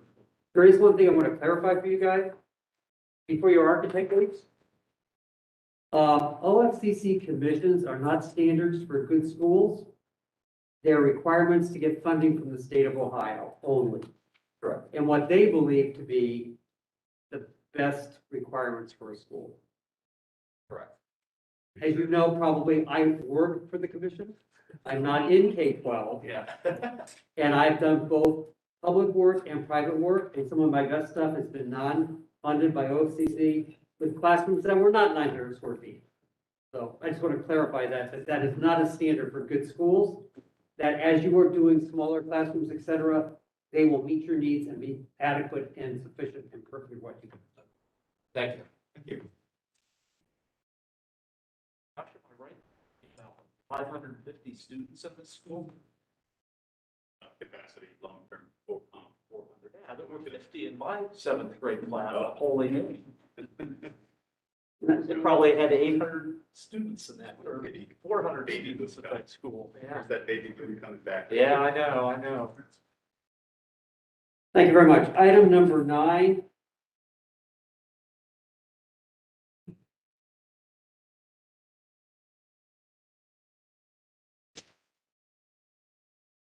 Application GB 22-1004, 711 Mohawk Street. Please come up.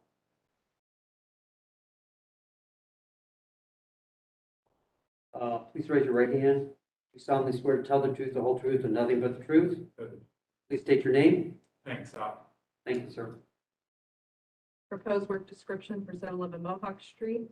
Proposed to replace existing 8 feet by 7 foot wood garage doors.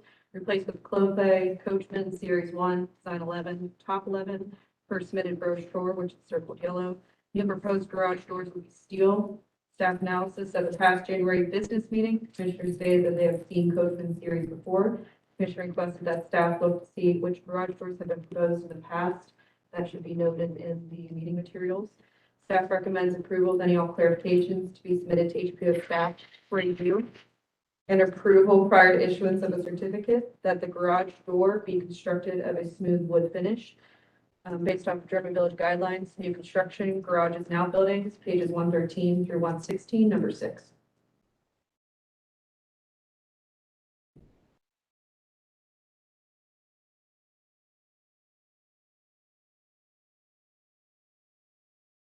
So in essence, what they're proposing does not meet guide. No, it is a faux wood finish for the metal. Any further clarification information you'd like to provide to the commission? No. Commissioners? Does it meet? Are you interested in using another type of flow page door that doesn't have that? Well, the homeowner, she requested that the wood door is rye. So versus trying to get another wood door, more maintenance. And go low maintenance on the doors. Did we have another steel garage door that was marginally acceptable? I thought Anthony was like, had samples of one where the. There was one for 846 on it. I believe it's provided in the meeting materials. It's a metal, a smooth metal with glazing on it. Was supposed to approve for us. Yeah, that specifically. It's approved recently. There's also one on Mohawk like that. 600 or something. Okay. It's all like fine. Yeah, there's one.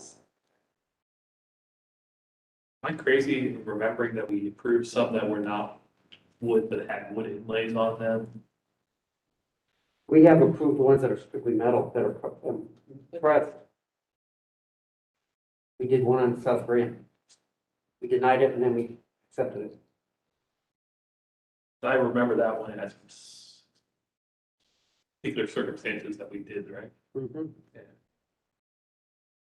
I will note this is from my time as staff member, what I've approved or have seen has been approved. So if there's anything past, please let me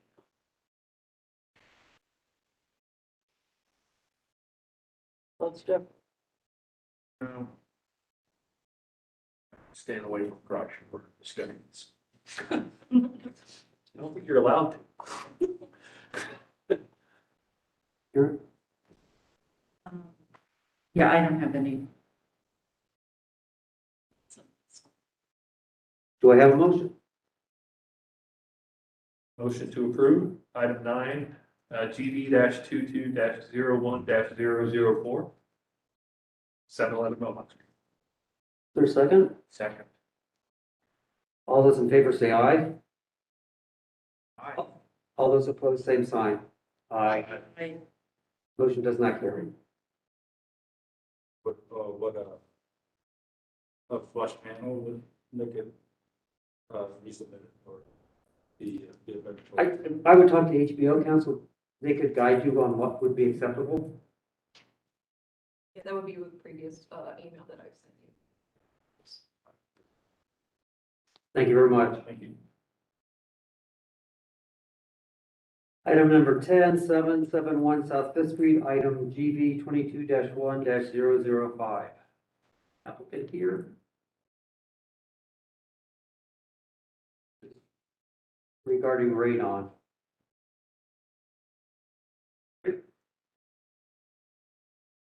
Item number 11, 275 East.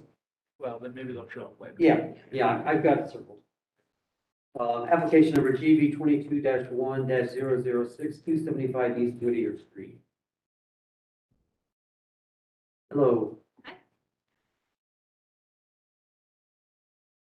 Raise your right hands. Do you solemnly swear to tell the truth, the whole truth, and nothing but the truth? Please state your names. Renee Grant, you may call me Heidi. James Negron. Thank you.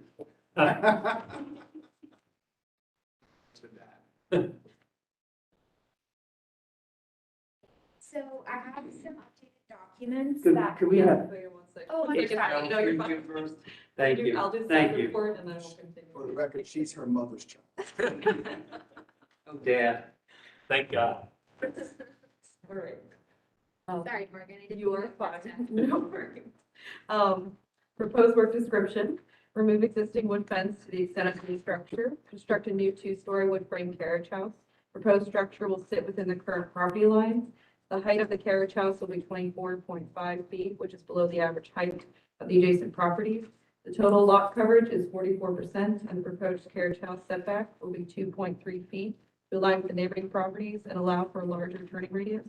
Proposed carriage house facade will meet German Village guideline requirements. Painted smooth lap siding with 5.5-inch exposure.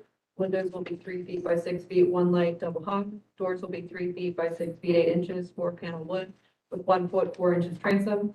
Trim details to match GB standards per submitted drawings. Garage door will be one single door with a design that visually appears as 2 doors. Staff analysis at the past January business meeting, commissioners asked the applicant to add additional information on what is east of Blackberry on the facing south section page from submitted materials. The commissioners wanted the applicant to clarify what type of material would be used for the smooth painted siding. Staff recommends that the commission offers feedback on the design, or recommends to continue the application based off of 311612 standards for new construction, German Village guidelines, new buildings, garages and outbuildings, page 113, number 1 and number 9. And number 11, number 12. Thank you. Now I have some updated documents for you guys. So these took into any questions that were raised at the last business meeting and any changes that we've made since. And then I also updated my Q&A form to help us comb through these topics with my hope ease in conversation. Real quick, I'm sorry, did you email these by chance to me? These were just recently updated. I certainly can. Okay, thank you. I just wanted to clarify that. I also should inform you that we have engaged a zoning attorney, and the intent was for him to be here to help speak to the zoning and variance topics. However, he's come down with COVID and him and his family are recovering. So unfortunately, that didn't pan out. So I will do my best, but if I need to take anything away and discuss with him, he's been our partner through this. So the documents in front of you are going to be detailed out by questions raised by the commission and then answers or changes that we've made. What has been consistent from the last few meetings that I've sat through are the requirements for German Village approval, which obviously are trim, material, and massing. I hope that in our conversation today, but the documents that I've placed in front of you will help communicate that the changes that we've made for the new structure that I'm proposing will not jeopardize or compromise the preservation of the neighborhood. The first document is going to show you those questions and answers, and then followed by supporting documents behind. So I'll start out with materials and trims, which is the first topic. In the last meeting, one of the commission members asked what material we'll be using. We are going to be using party board. And then below it are the specs, the details that Morgan would have called out in the last meetings. The next question was in regards to the garage door. So we've had some extensive conversation about the garage door being too large in mass. So what we've done is replicated a similar garage door in German Village that is one single door, however, showcases a image that would look like two. And then in addition, we centered the door as much as possible to respond to the symmetry comment in the last meeting. We can't get it perfectly symmetrical with the garage door because there is an interior stair. And then in addition, we've aligned all other windows and doors to address that symmetry. And then the last comment for material and trims was in regards to the top railing to be removed. That has since been changed so that the top railing is removed and replaced with approved trims. The next topic is around adjacent properties. You can reference the document that has the yellow sticky note and has the red drawing in front. That'll be the staple document outside of the questions. So the commission requested that I verify the height of the adjacent properties only sitting on the alley. In addition to, in the business meeting, it was brought up that there was curiosity of what was to the east of the 4S building. The average properties on the alley is average height, is 24.7, including that 285, 287 building that is east of the 4S, which we've included in our most updated sketch. The average height is 31.7. So if you need a larger sketch, it's also in that deck. And then behind the deck are actual true photos of the alleyscape.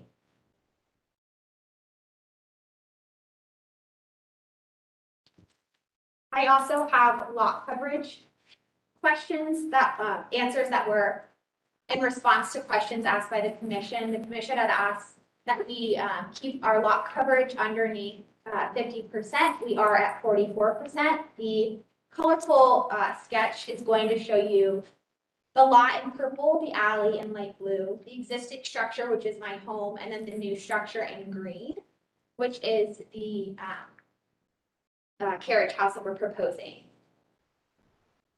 And then the last category that was brought up was setbacks and the vision triangle.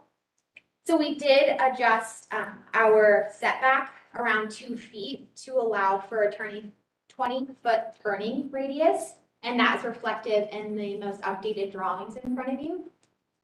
And then lastly, in regards to the the vision triangle, in consulting with the zoning attorney, he let us know that there is not a vision triangle for Allen's alley.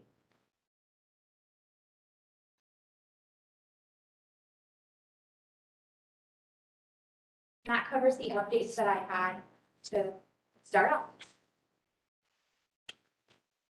On the garage door, couldn't you just move the garage door, the stair to the left until that was centered? The stairs. Stairs on the inside. Right, so if you just took, I assume everything's You can't there. move the garage, the stair is already against. Is this the west wall. existing It's, stair? it's a new stair. Okay, so couldn't you just move, when you build it, just move it towards the left along with the garage door till the reveal on the right is the same size as the So reveal on the left? if you look at the space on the left, that is, you have a code required width of the stair, so you got to get that stair in there. So we went, and then unfortunately, with all the way garage door hardware works, you got to be so many inches away from, so, we did everything we could to move it as close as we could based on the actual spec sheet of the garage door hardware. So it's the code width of the stair that's driving the exact location. And the setback, you have 3 foot 1 on one side. Right. You start to, all the dimensions the math starts to hurt. I had 2 questions. I'm sorry, Tricia. Did you have one? Well, unless they made the door smaller, so it fit. We did make the door smaller from where we were the last time. We shrunk the door by, you remember that dimension? Yeah, it was significant. That's to get it. I have 2 quick questions. One is a quick one for you guys. So with all the setback triangle and all the code review stuff you've done, is it your understanding currently that you won't be needing any variances? I wish he was here to help speak to Okay. that. It's okay, because I think you're asking for a particular appropriateness, and then we would make. That's right. We'll come back to that. if We you- are gonna need the variance. I was trying to figure out in my head which one it was. Because I have, I'm building a carriage house, so there is a variance for that, but I can't speak to the code and. That's okay. Yeah. The reason I was asking is that there will be another application for the Yes. station. Yes, that's correct. Yeah. So we're, certificate of appropriateness is what we're looking for. But we're gonna have to go- There are variances. I don't remember now. We talked about it. Yeah, that's good. And I think that is the approved order, or the preferred order we worked out as a commission recently, that we want to make sure we do it in that order. The second question is a little bit of a question to the commission to help you remind me. Artie, we've been okay with on non-primary structures, is that correct? That is correct. Okay. We do prefer oral. Do you have a aversion to using oral as a cost thing, and that you want to use hardy? We've had better luck with the oral siding than we have with the hardy. So we wouldn't have to, we can't require you to because this meets the standard, but I'm just curious if you'd be interested in the oral. It's kind of funny you say that. I use Boro on my fence over at Schumacher Place. Yeah. Because of longevity, but. We've had some challenges with some hardy projects, and actually we did several test projects on main structures, and some didn't turn out so well along the way. I did not price, I did it on my fence, so it was one of my. But I don't. It's the Boro. Yeah, I think a lot of the problem is like, you have a long length of wall, and hardy, the seams don't seem to hold up very well. But it meets the standards, so we can't require you to do it. I was just curious. I mean, I'm gonna look into what you said. This is. Well, I have. Buildings and If you want to Also, amend your application to say oral No. or hardy, Oh, yeah, that's fine. Yeah, that'd be great. that way Yeah, if you that's decide fine. You don't to have to put come the back. oral on, you don't have to Perfect, come thank back. you. Thank you, very, very kind. Because I ended up with Boro on my fence because of that.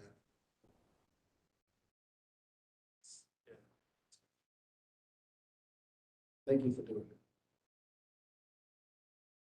Standard operating procedure. also, I'm trying to remember my memory. We say no rooftop patio, so therefore the reason the railing was being removed was there was no rooftop. That's not true. What Karen and I were having a discussion about architecturally, it would have looked better without it, and I said I agreed. So I raised the parapet wall up to give it, because I thought it looked better without. That's where the details came from. The parapet wall was less than the required 42 guard. I agreed, and then I just swore in again and repeat everything I said. But if it's occupied, it still has to be a guardrail. No, I think they've raised the parapet to the required guard height. What happened before was they had a shorter parapet and a rail behind Gotcha. it that Okay. showed. I'm still concerned about the massing. I'm going to challenge you on 263 Whittier. You say it's 22 feet, 4 inches tall. That's the back of Barcelona, and it's maybe 14 or 15, based on the height of the door. And what you're showing to 285 Whittier is actually the building on Whittier Street, not the open parking lot back. Question is going to be, how did you calculate? 285 to 287, the duplex. Yep. is Neighboring, it's right next to the Barcelona, the 4S building, Yeah, which is what was asked in the last meeting. yeah, what I'm saying is, you're showing it as a height of 35 feet. I'm saying it's way up at the front, not back at the alley. There is no building at the alley back there. I think that 35 feet is referring to 281 Whittier. Is that correct on the drawing? 285, oh, is that what it is? They're both. Oh, they're So both the house. Yeah, is so if with- it goes into the calculation of the average, I'm saying it shouldn't be. So that's, even if we remove that building, so 285, 287, I'm still below the average. But I would So say it's- the open lots count is 0. But the thing is though, that's in Schumacher Place, and that wouldn't be under our jurisdiction. I mean, Marion Village, so. it would Okay. be in our jurisdiction. So Fair that's not enough. even saying- We you asked- changed it by request of Right, you. out of respect for you guys, but really Okay. it should not be part of this discussion.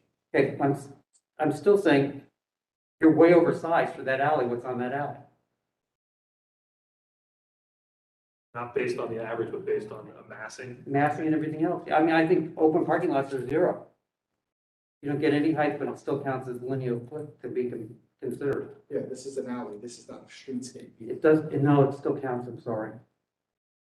Anybody have It the still guidelines handy? What? Does anybody have the guidelines handy? To read that actual language.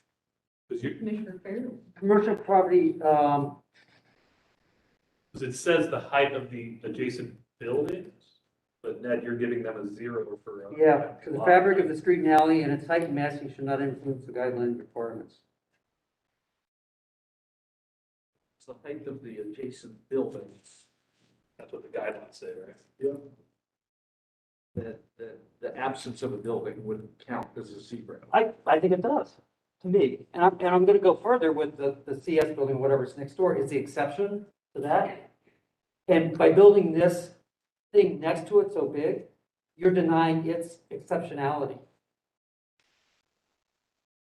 And you're lessening and demeaning the extreme sizing and mass of that by building something as big next to it. 113, 114.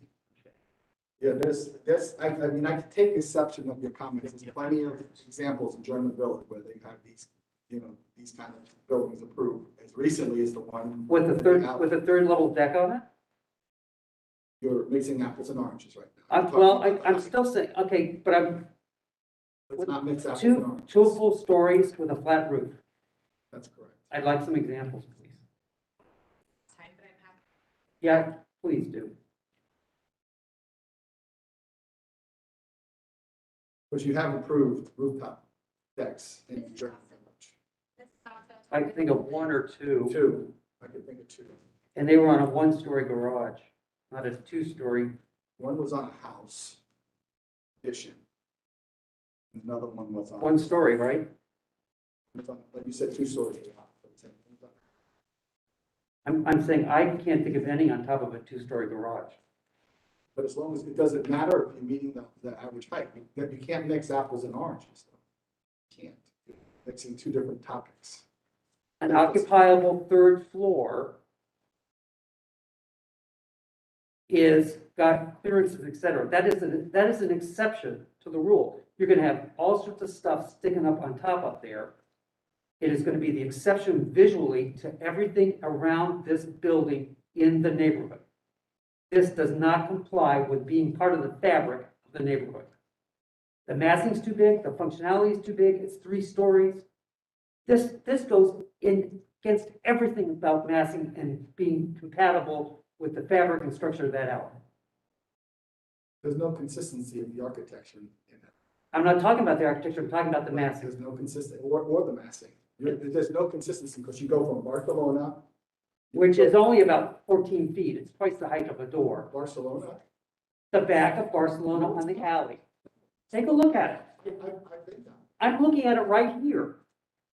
I'm sorry to argue with you, but it is twice the height of a door. It's okay. I know how to disagree without being disagreeable. I'm saying. Good. Right, so good. So we gotta learn how to do that. So. I appreciate the lecture. Pardon? I appreciate the lecture. So, So I'm looking at the back of Barcelona.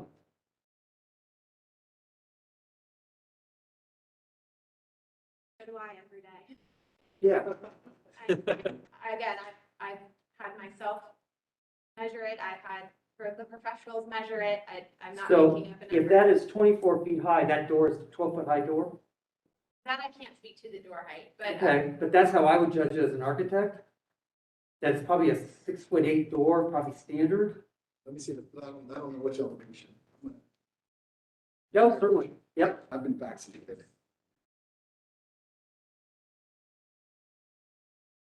So is this a live photo now? That is Google Map. Yeah.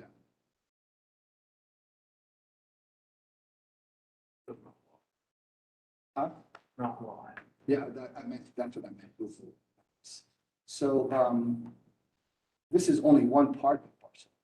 But this is the other part of it, this is only one This part. part of the alley. No, the other part is where this trash can is, and there's another building. Another part. That is, but this is the frontage on the alley, which is what I'm interested in. Because that defines what Barcelona's height is on the alley.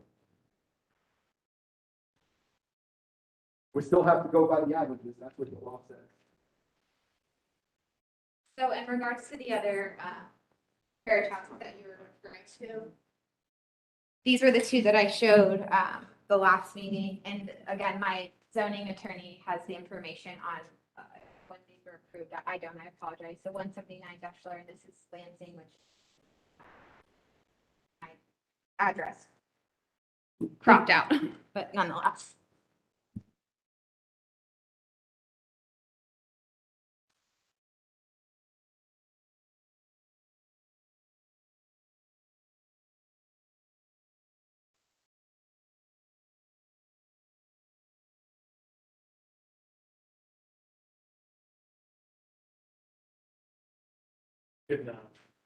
If whoever is directing the screens get to the elevation of Barcelona, I think that would be helpful.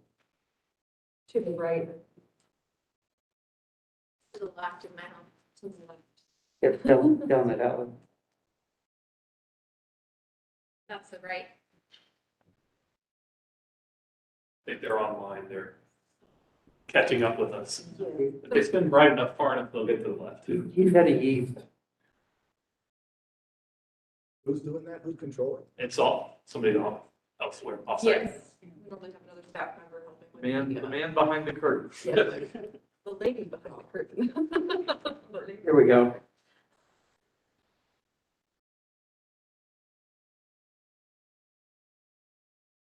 Trying to get it on my phone.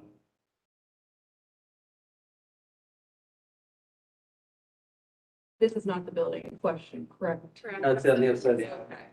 So it's to the left, correct? To the left of my home. 3 properties or 3 lots over. Thank you.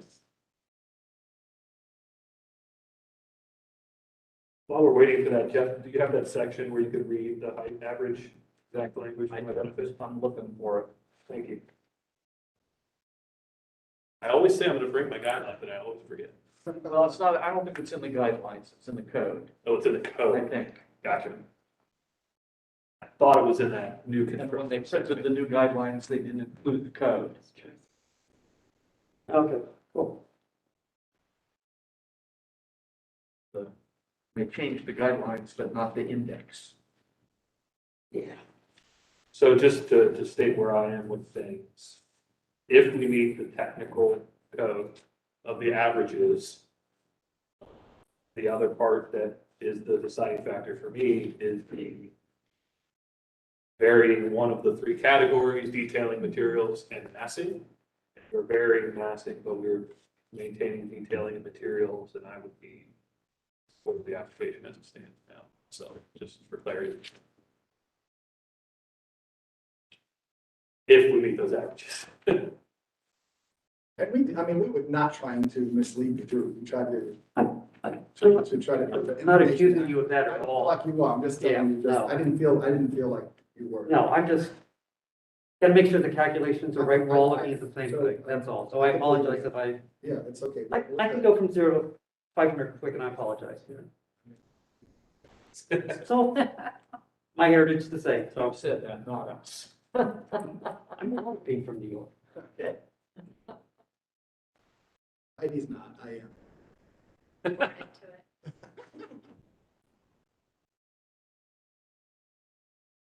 Yep. I get that. I had the opportunity to meet your mother. So that's what I'm doing. Is this the building commissioner? Yeah, that, Okay. Thank you, sorry about that.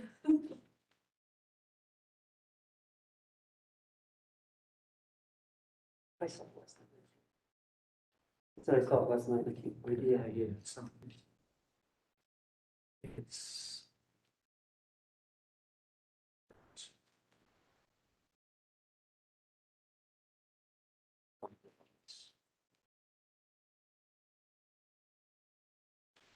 Oh, my God. I don't know. It does not look good.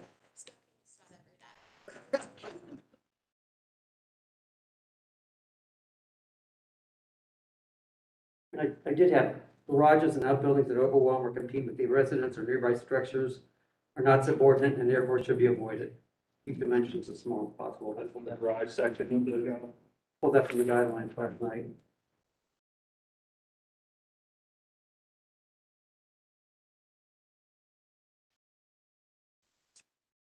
There's also the guidelines like garages should be located and sized to maintain the historic pattern of open space in German village.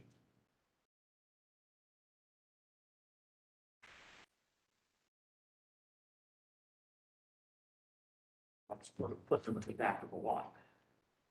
Yeah. Yeah. Which is the right thing to do. There's appropriate design.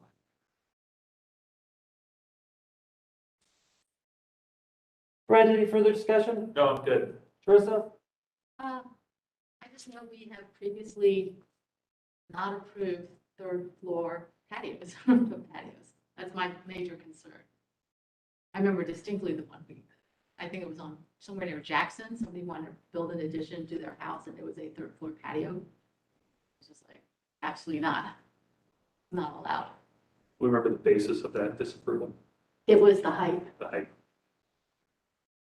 The old German Village School, you approved the patio up there. That's pretty tall. It's an existing building though. But it's still an approved patio though. It is. That wasn't there before. That wasn't there. I know the contractor really well. Why? Huh? Touche. I mean, that's a, right? You approved the patio there. Are you comparing your garage to that house? Why not? That was. Nobody can compare. Exactly. So we're not saying patio's wrong, we're just saying it's the height. I mean, that was an existing building, flat roof. They occupied it. This is all new. You approved all new ones from the village on addition in the house. On one story. One at Fourth and Beck, there's one on City Park south of Sycamore.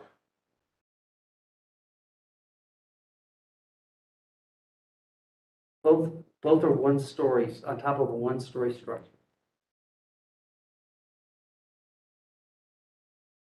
So I have, and I know I said I was done, but I'm not. I mean, I have a hard time equating the height requirement to not allowing a third story patio.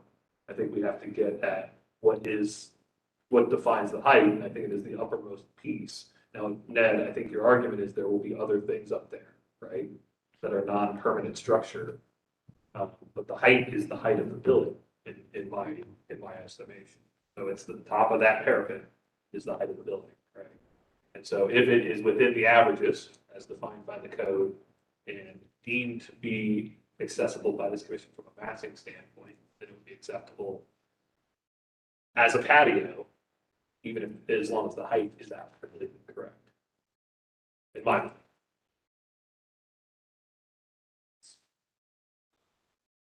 See, part of this problem is also, for me, is the fact that Schmitz applied for a one-story patio, huge one, several years ago that we denied. I don't believe I was on the commission then. No, you weren't. Yeah, I can't speak to that. You weren't. It's public use stuff we're talking about. Difference. There is a big difference. As far as nuisance value goes, I'm not gonna argue with that. I still go back to the massing. I don't care what's up there. I still go back to the massing.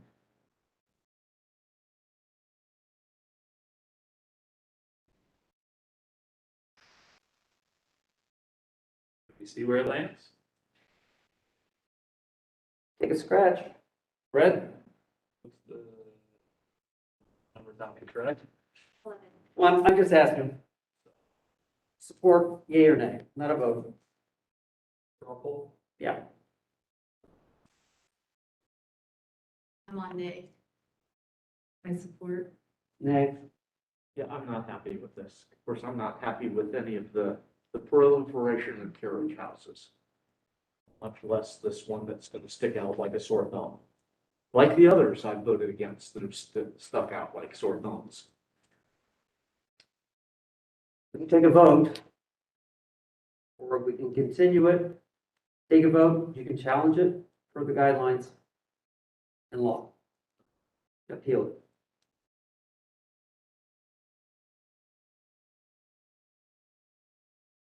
I understand why you two, because I never expected to get your vote. right? Because that was clear from the beginning, and I said that with all due respect. No, and I understand that, 'cause Preservation. I made myself clear. Yeah. I get well, that. You made that clear from day one, and I respect preservation, we do a lot of historic preservation. I don't understand what your contribution to this is. I just did the averages and I don't get it. I get like 18 feet. I mean, if you count the empty lots, it's 0. You can't do that, though, that's not, Did we say we that's, cannot do you that? can't do that, that's not. They're right, Okay, but for me, considering the massing, yeah, it just, But- and but maintaining the mass. Your blood reeks preservation, so I get that, but fair. Yeah. Right, I get that, I respect that though, right, because. Yeah, but I'm not a So you tree can hugger, read that, so- so that, you gotta be fair. You know what I mean?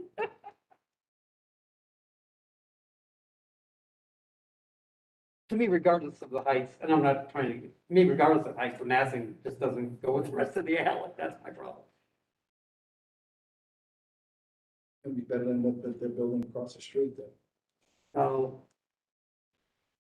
based on this building across the street, you can go another 2 stories in your garage. Yeah. I mean, I hate to say it. Trista, with that clarification of the height, are you still in the A category? yeah, I guess it's because it's on the corner. And yeah, just looking at the other buildings in the immediate area. It is the only 2-story flat roof building. Is it, to help the applicant, is it the flat roof specifically that makes the massing feel Yeah, inappropriate? we've had other applicants when they wanted something that tall, just make it visually smaller by having them do a slope. We could add architectural details to what she's saying.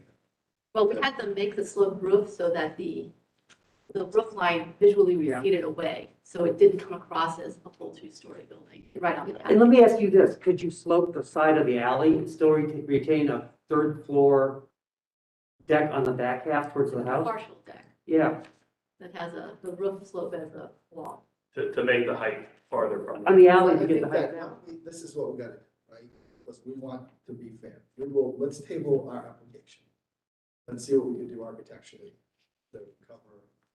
I'm not sure exactly what, right? So, in fairness to what you're asking for, which I know is not ideal what you want, but we're gonna take what was said today. So I'm sure, try to figure out architecturally what we. So continue. Yeah. I mean, Tabling required. Yeah. my opinion is you Take get it the off the back case. half of So that what's garage. what's my deadline on Javon's though? Your deadline for drawings will be the next Thursday. Yes, The 13th. Yes. yeah, we're gonna, out of respect of what you're asking for, we'll figure something out. I mean, Or Friday morning. just from my point of view, Yep. okay, if you could get the massing on the alley side down, that's not to preclude the fact that you have to get rid of the deck up there, but Yep. reduce it down, make it look like the top of a dormer kind of thing. Yep. On your side of it, I'm not screaming mad about that or upset about it, but it's the back side and the corner. We'll figure something out. I don't know the solution to this at this second, but we understand what you're saying, so. I mean, there's always the trick of making it look like a pitch roof in the back and it's not Yep. thing. Yeah, that's what there's one of them in German villas that are like that, so look, we're smart. Yeah. We'll figure. Yeah, do we have the motion to continue out? Yeah, we do. Mr. Chairman, so item GB 22 6275 is with you, I move to continue the application for the next meeting. Is there a second? Second. All those in favor say aye. Aye. Thank you. Motion passes. I apologize for any. No, hey, listen, don't have a problem, it's okay. Adamant people be passionate. Heidi, do you mind emailing us some information? And thank you. Yeah, thank you.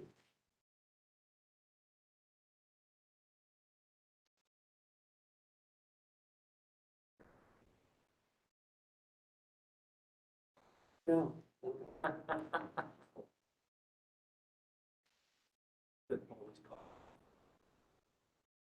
Thank you. Thank you. Item number 12, GV 22-1-007, 165 East Deschler Avenue, urban order.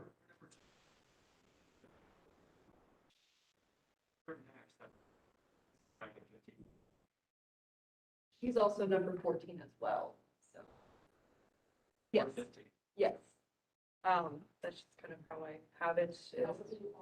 Let's go. Sorry. Sorry. We'll get you out of here by 7. Yeah. Item Spoke too number, soon. so let's, AM or PM? let's do item 13 first.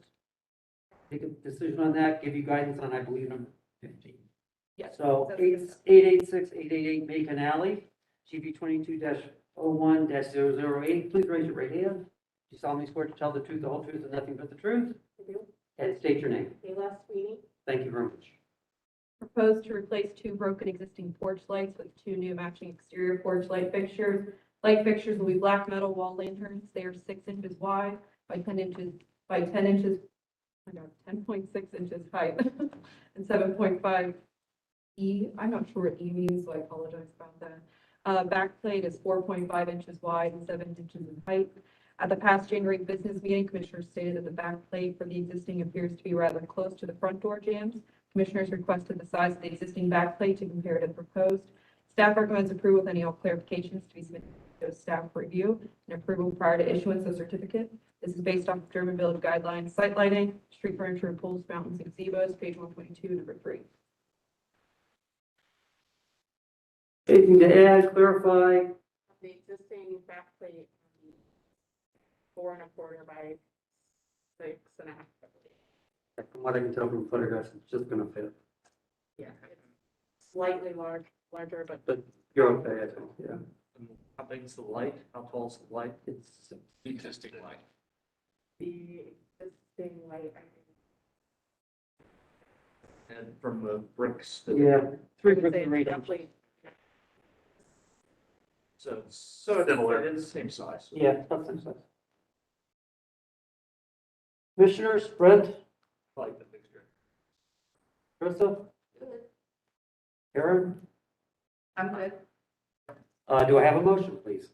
Motion to approve item 13, GV 22-01-008, 886-888, Macon Alley. Second.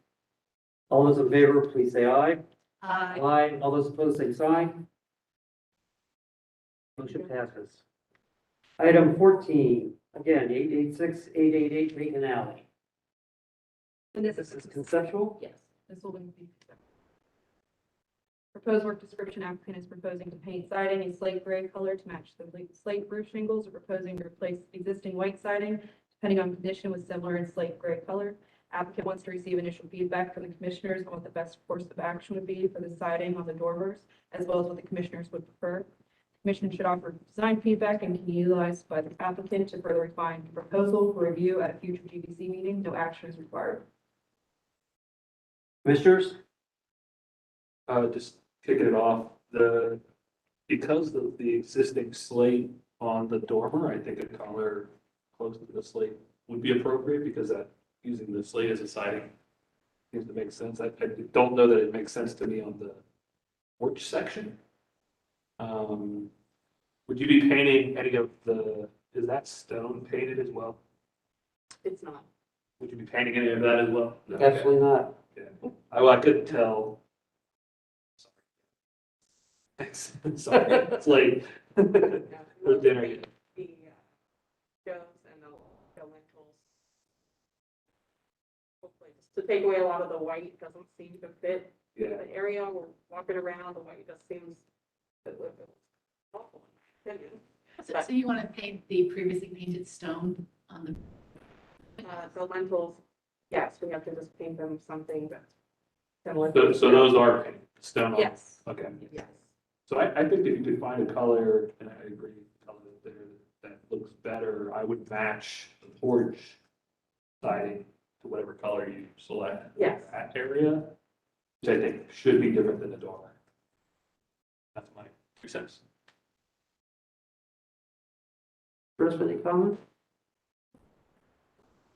Karen? The two colors, I guess you were proposed two colors, one that's similar to the brick, and one that's a little darker. So you're suggesting to paint the one right above the porch, that small piece of white, just a different shade of gray? Different shade of the gray, right? Well, what color are you painting the lintels and sills versus? She didn't know yet, I think. The windows, the window trim will be black, and then the lintels will be some type of stone color, but more of a beige.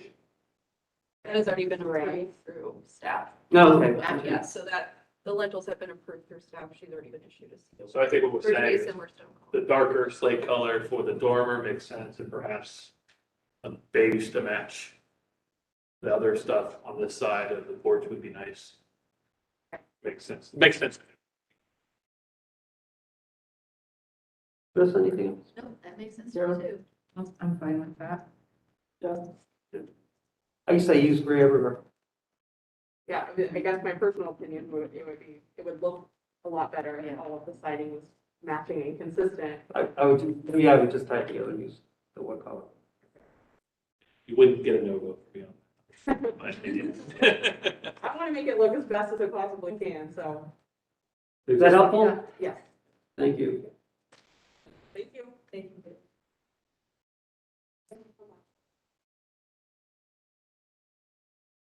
Item 12, Thank you guys for your time. application GB 22-017007, 165 East Deschler Avenue. This is a request for action. Yes, this is a request for motion.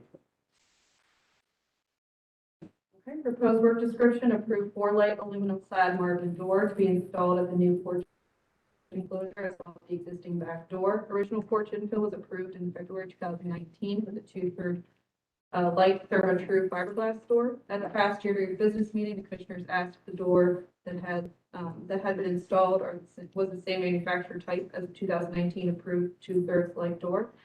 Staff recommends approval with any above clarifications to be submitted to HBO staff for review and approval prior to issuance of certificate of conditions based off of German Village guidelines, entrances, doors, pages 60 through 60. Before we proceed, please raise your right hand. Do you solemnly swear to tell the truth, the whole truth, and nothing but the truth? Yes, yes. State your names. Steve Burr. Steve Burr. Thank you. It's all right. We're good. No harm done. It's done before they start That's talking. okay. That's true. Yes. Gentlemen?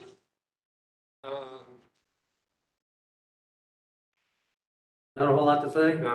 Sometimes the architects are the last to know what things that happen on the job sites. Boy, oh boy. Off the record, how many, this is totally off the record, okay? How many of your, how many of your clients hire you for construction administration after construction starts in the village? I'm just curious. About half, okay. I've talked to other ones in the village and next to none. It's For quality assurance and stuff like that, okay. Just, that was off the record. I'm just, That's good to hear that, though, actually. yeah, I'm just taking a poll because, So basically, the Marvin window wrap with the doors and they got ordered. in the package, Installed. Brent? And we've used this door in many other.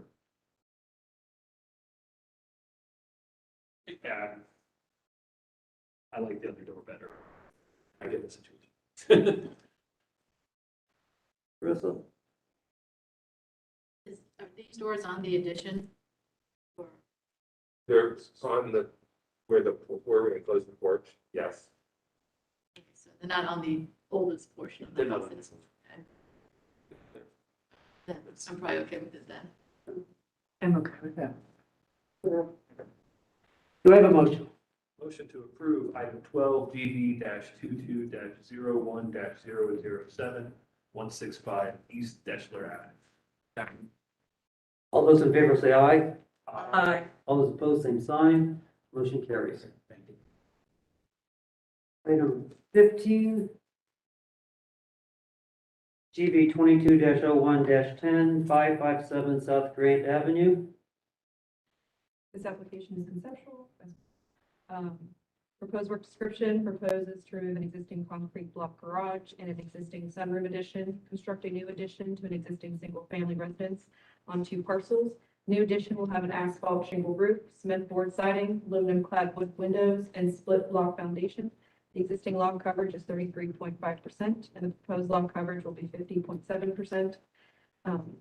Staff analysis, staff wanted to clarify the age of the garage. The garage can be seen on the 1921, December 1951 Sanborn maps. Staff recommends the commission should offer design feedback that could be utilized by the applicant to further refine the proposal for review at a future GBC meeting. No action is required.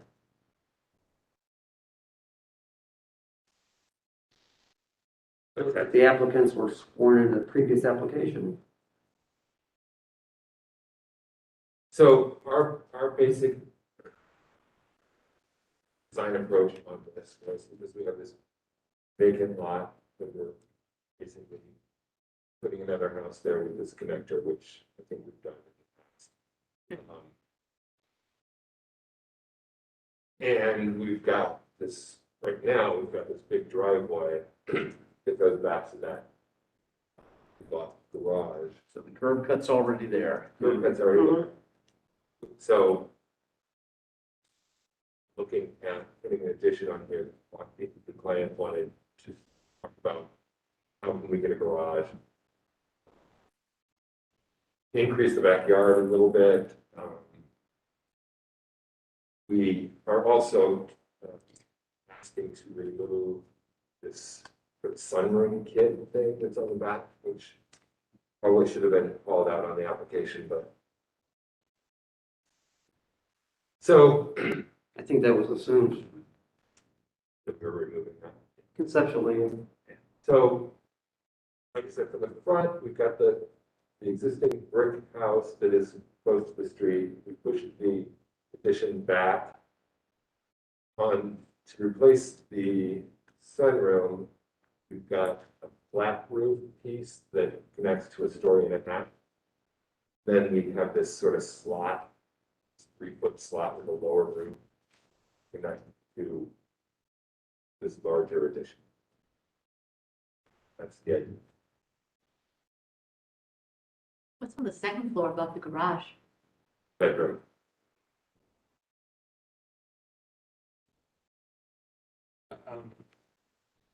I have a hard time demolishing the garage from the contributing period. I would much rather see a design that somehow purposes the garage. We've seen some applications that do that. I know looks like it's in pretty bad shape, but it is a contributing structure. We've fought harder to keep garages in worse shape, so. Yeah. Specifically address that. The only decorative block is on the front. If that, It doesn't change my opinion because the fact is the garage was built in the contributing period, so the architecture is contributing whether or not we think it's decorative or nice. yes. Somebody in my notes that it was built after 1951, but I guess the block doesn't support that. Now, if it was not the contributing period, then we have a different conversation, but I thought what I heard in the morning said. Yes, and there should be sandboards, heating materials. Yeah, the Sanborn maps that I found was dated 1922 to 1951. So, Well, what's the period of contributing? How far? We go 50 years, right? 50 years nationally, Columbus is 40 years. So even 51 is contributing. 51 might be contributing. Yeah, we're good for the 80s now, yeah. careful. And the guidelines. Not the 80s yet, I'm only 41, I'm well under 80. Apart from the demolition, the guidelines are very clear about attached garages to historic structures. So attaching a new garage to a historic structure is rarely appropriate. May be considered for newly constructed residences. But even then, sensitive to the historic land streetscape, in a way that gives the appearance of a detached garage. So clear separation from the main house connector and garage should be, so the whole concept of a attached garage just probably isn't gonna fly. There was a really creative application a month or two ago that had an attached garage, repurposed the garage behind it, made it look like it was three separate buildings. Maybe we could provide that application. Remember the one I'm talking about? I don't, but I remember there was one kind of like that. Yeah. Was that seen as a concession? Specifically. No, we voted on it. It was, it's, Penzo's, across the alley from Penzo's. So Brent, as you get older, memory is the second thing to go. I don't know how to know what the first thing is. No, you don't want to ask. Yeah. And I don't remember anyway. I do. But that was a very creative application that was, now, I think they were a corner lot, so they had a little bit more Yeah. to work with. But they created actually a parking spot, a garage, a single car garage, and then repurposed the existing garage, which was similar. It was a different style of architecture, but contributing, and connected it in a way that didn't look like it was one building. So I don't know if there's, but it was a great example of how to kind of walk those. Yeah, it looks like it, I mean, now I'm looking at this, I'm thinking, maybe you could move the garage closer to the front, separate it from the house, not connect it, so, and have a space between the historic structure and the garage, but you don't want that because you want the width of the garage. So, That is less critical to us. We felt like pushing it back, it helped it feel like we yeah, don't have it, it's not right on the street. And So- we wouldn't do this if we didn't have a curb cut yeah, So, driveway. so, and so maybe narrower with a connector, short connector. So maybe, but attached garages are really discouraged and we disapprove them even when they're in the way back. But that's interesting if it's a detached kind of freestanding garage, even if it's You know, not close to the street, which is sometimes problematic, but, so that. Lots of neighborhoods in Columbus with attached garages, they're perfectly fine. Yeah, so, and as we talk about that existing garage structure, how open are you to modifying that if it's a garden structure, can that roof go away or can it become a pergola or you think something like that would altering it like that be appropriate? I think it could be repurposed, but you can't take the roof off of it or change fenestration or door openings or anything. Okay, so you're saying no changes to it, I mean, if you're gonna repurpose it for something like the garage door goes, but you put some infill in, that's appropriate, that still reads as it was a large opening. I'm gonna, so just as long as it's kind of. Yeah. so, I don't know if Teresa remembers, because I know she had to be on the commission at the same time I was. And I don't know, we had a very similar application like this, and I can't remember, and Morgan, I went looking for it last night and I couldn't find it. It's very similar to this. And we really pushed back on the attached garage. And what we ended up approving in the end was the garage all the way in the back and an addition on the back of the house, but not to the side. And this one had a curb cut and a driveway. Oh, isn't it there on Jaeger? I thought it was on the north side of an east-west street.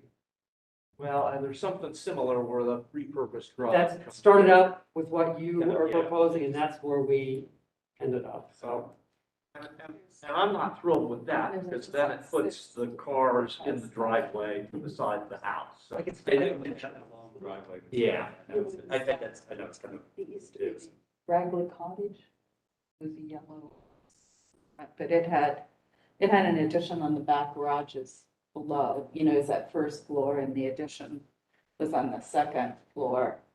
But I don't know when it was approved, because I know it's gotta be a 20-year-old. Yeah, this one actually was what they were proposing. It didn't have a garage at all though. And we got them to put the garage in the back Oh, and build behind the house. I know which one you mean. Yeah, I looked all over it on a map, it's like, it's on Sycamore. east-west, north side of an east-west street. is what Yeah, I it's the kept north, I yeah. think it was on the north side of Sycamore. Okay. Morgan, if you could help us, if you guys want to, yeah, that'd be helpful. Yeah. Yes, we are. But I can look, I think the one that Commissioner Foley was referring to, where they had a traditional block garage. They had the, I think the glazing connector to the garage. Yeah. And added the new Yeah. garage to it. So I can send you that example. Great. That's what I know. But I can look at the other information. Like here, I remember being in east-west street on the north side. Yeah. And the driveway slid down, it was already in place. They wanted to add a garage right next to it, and We moved it. we moved it to the back and let them build out the back of the house too. Was this when Jacqueline was possibly staff member? Could have been. Could have been. Last. For me, just looking at this conceptually, I mean, there is the issue of the existing garage, and the other issue is bringing the new attached garage so close to the street. It's the open space we're losing. It feels to me like that garage door is gonna be would be really prominent on Grant. Where now, you know, the existing garage is set so far back.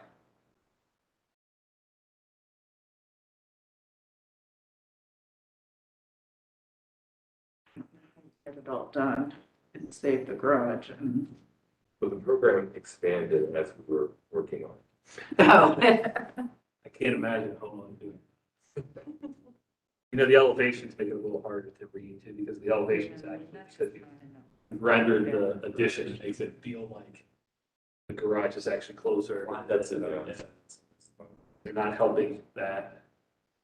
I'm looking particularly at the east elevation. Anything else?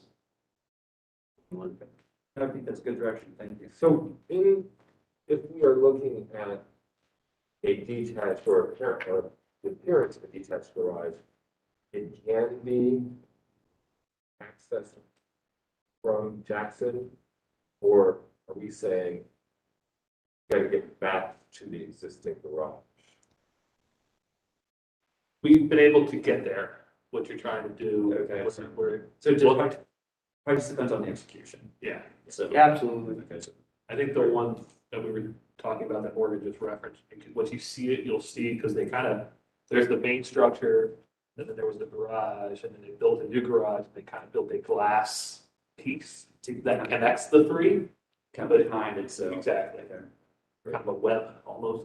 Okay, no, that makes sense. Okay. Yeah. Okay, we appreciate it. Thank you. Thank you, guys. We have one last item on conceptual. This is, of course, Anthony Perkins, and he's here today. He was wondering if we could still provide some feedback on it, though. Here, since it's a conceptual,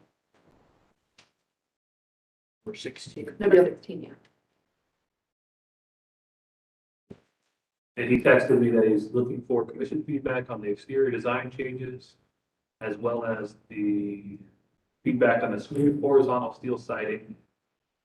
He has not received physical samples yet, but the product did at the back. Promised him I would say. Is that what he said? My only comment is architecturally is I wish you would get the horizontal elements on the addition to line up with horizontal elements on the existing house and tie it all together. That's adjusting it by by a foot or two maybe at the most. Like the fascia match up the line of that horizontal piece. Yeah. Same thing with the back roof. Yeah. Yeah. Patio up there on the top.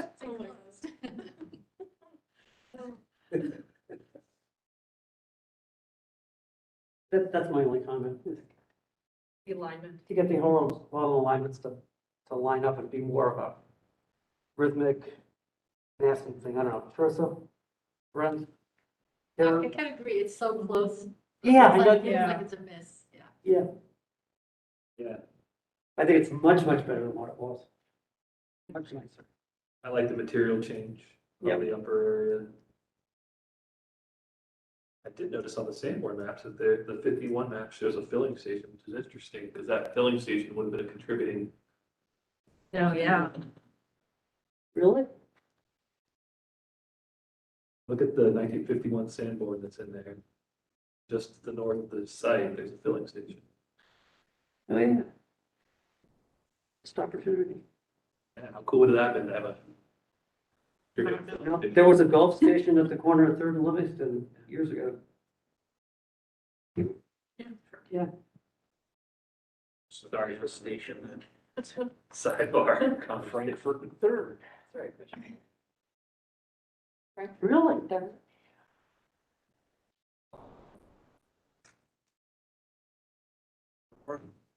West.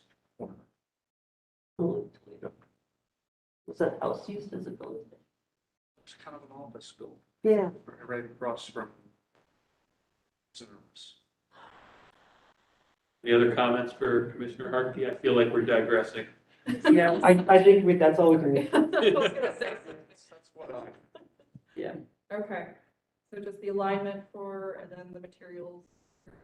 Yeah, I just like to see some examples of the materials. Yeah, the physical samples. Yeah. I think he intended them to. Yeah, Yeah. I assume so. Right, Anthony. No, yeah. And that is it for our. We've got one that we've got to go. Oh, we do. Yep. Thank And you. continue, item number 10, 711 South Fifth Street. It is the radon. Yeah, is there a motion to continue? So moved. Second? Okay. All those in favor say aye. Aye. Aye.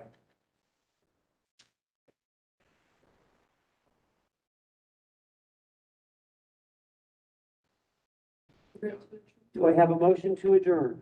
Do I have a second? Second. All those in favor say aye. Aye. We are adjourned.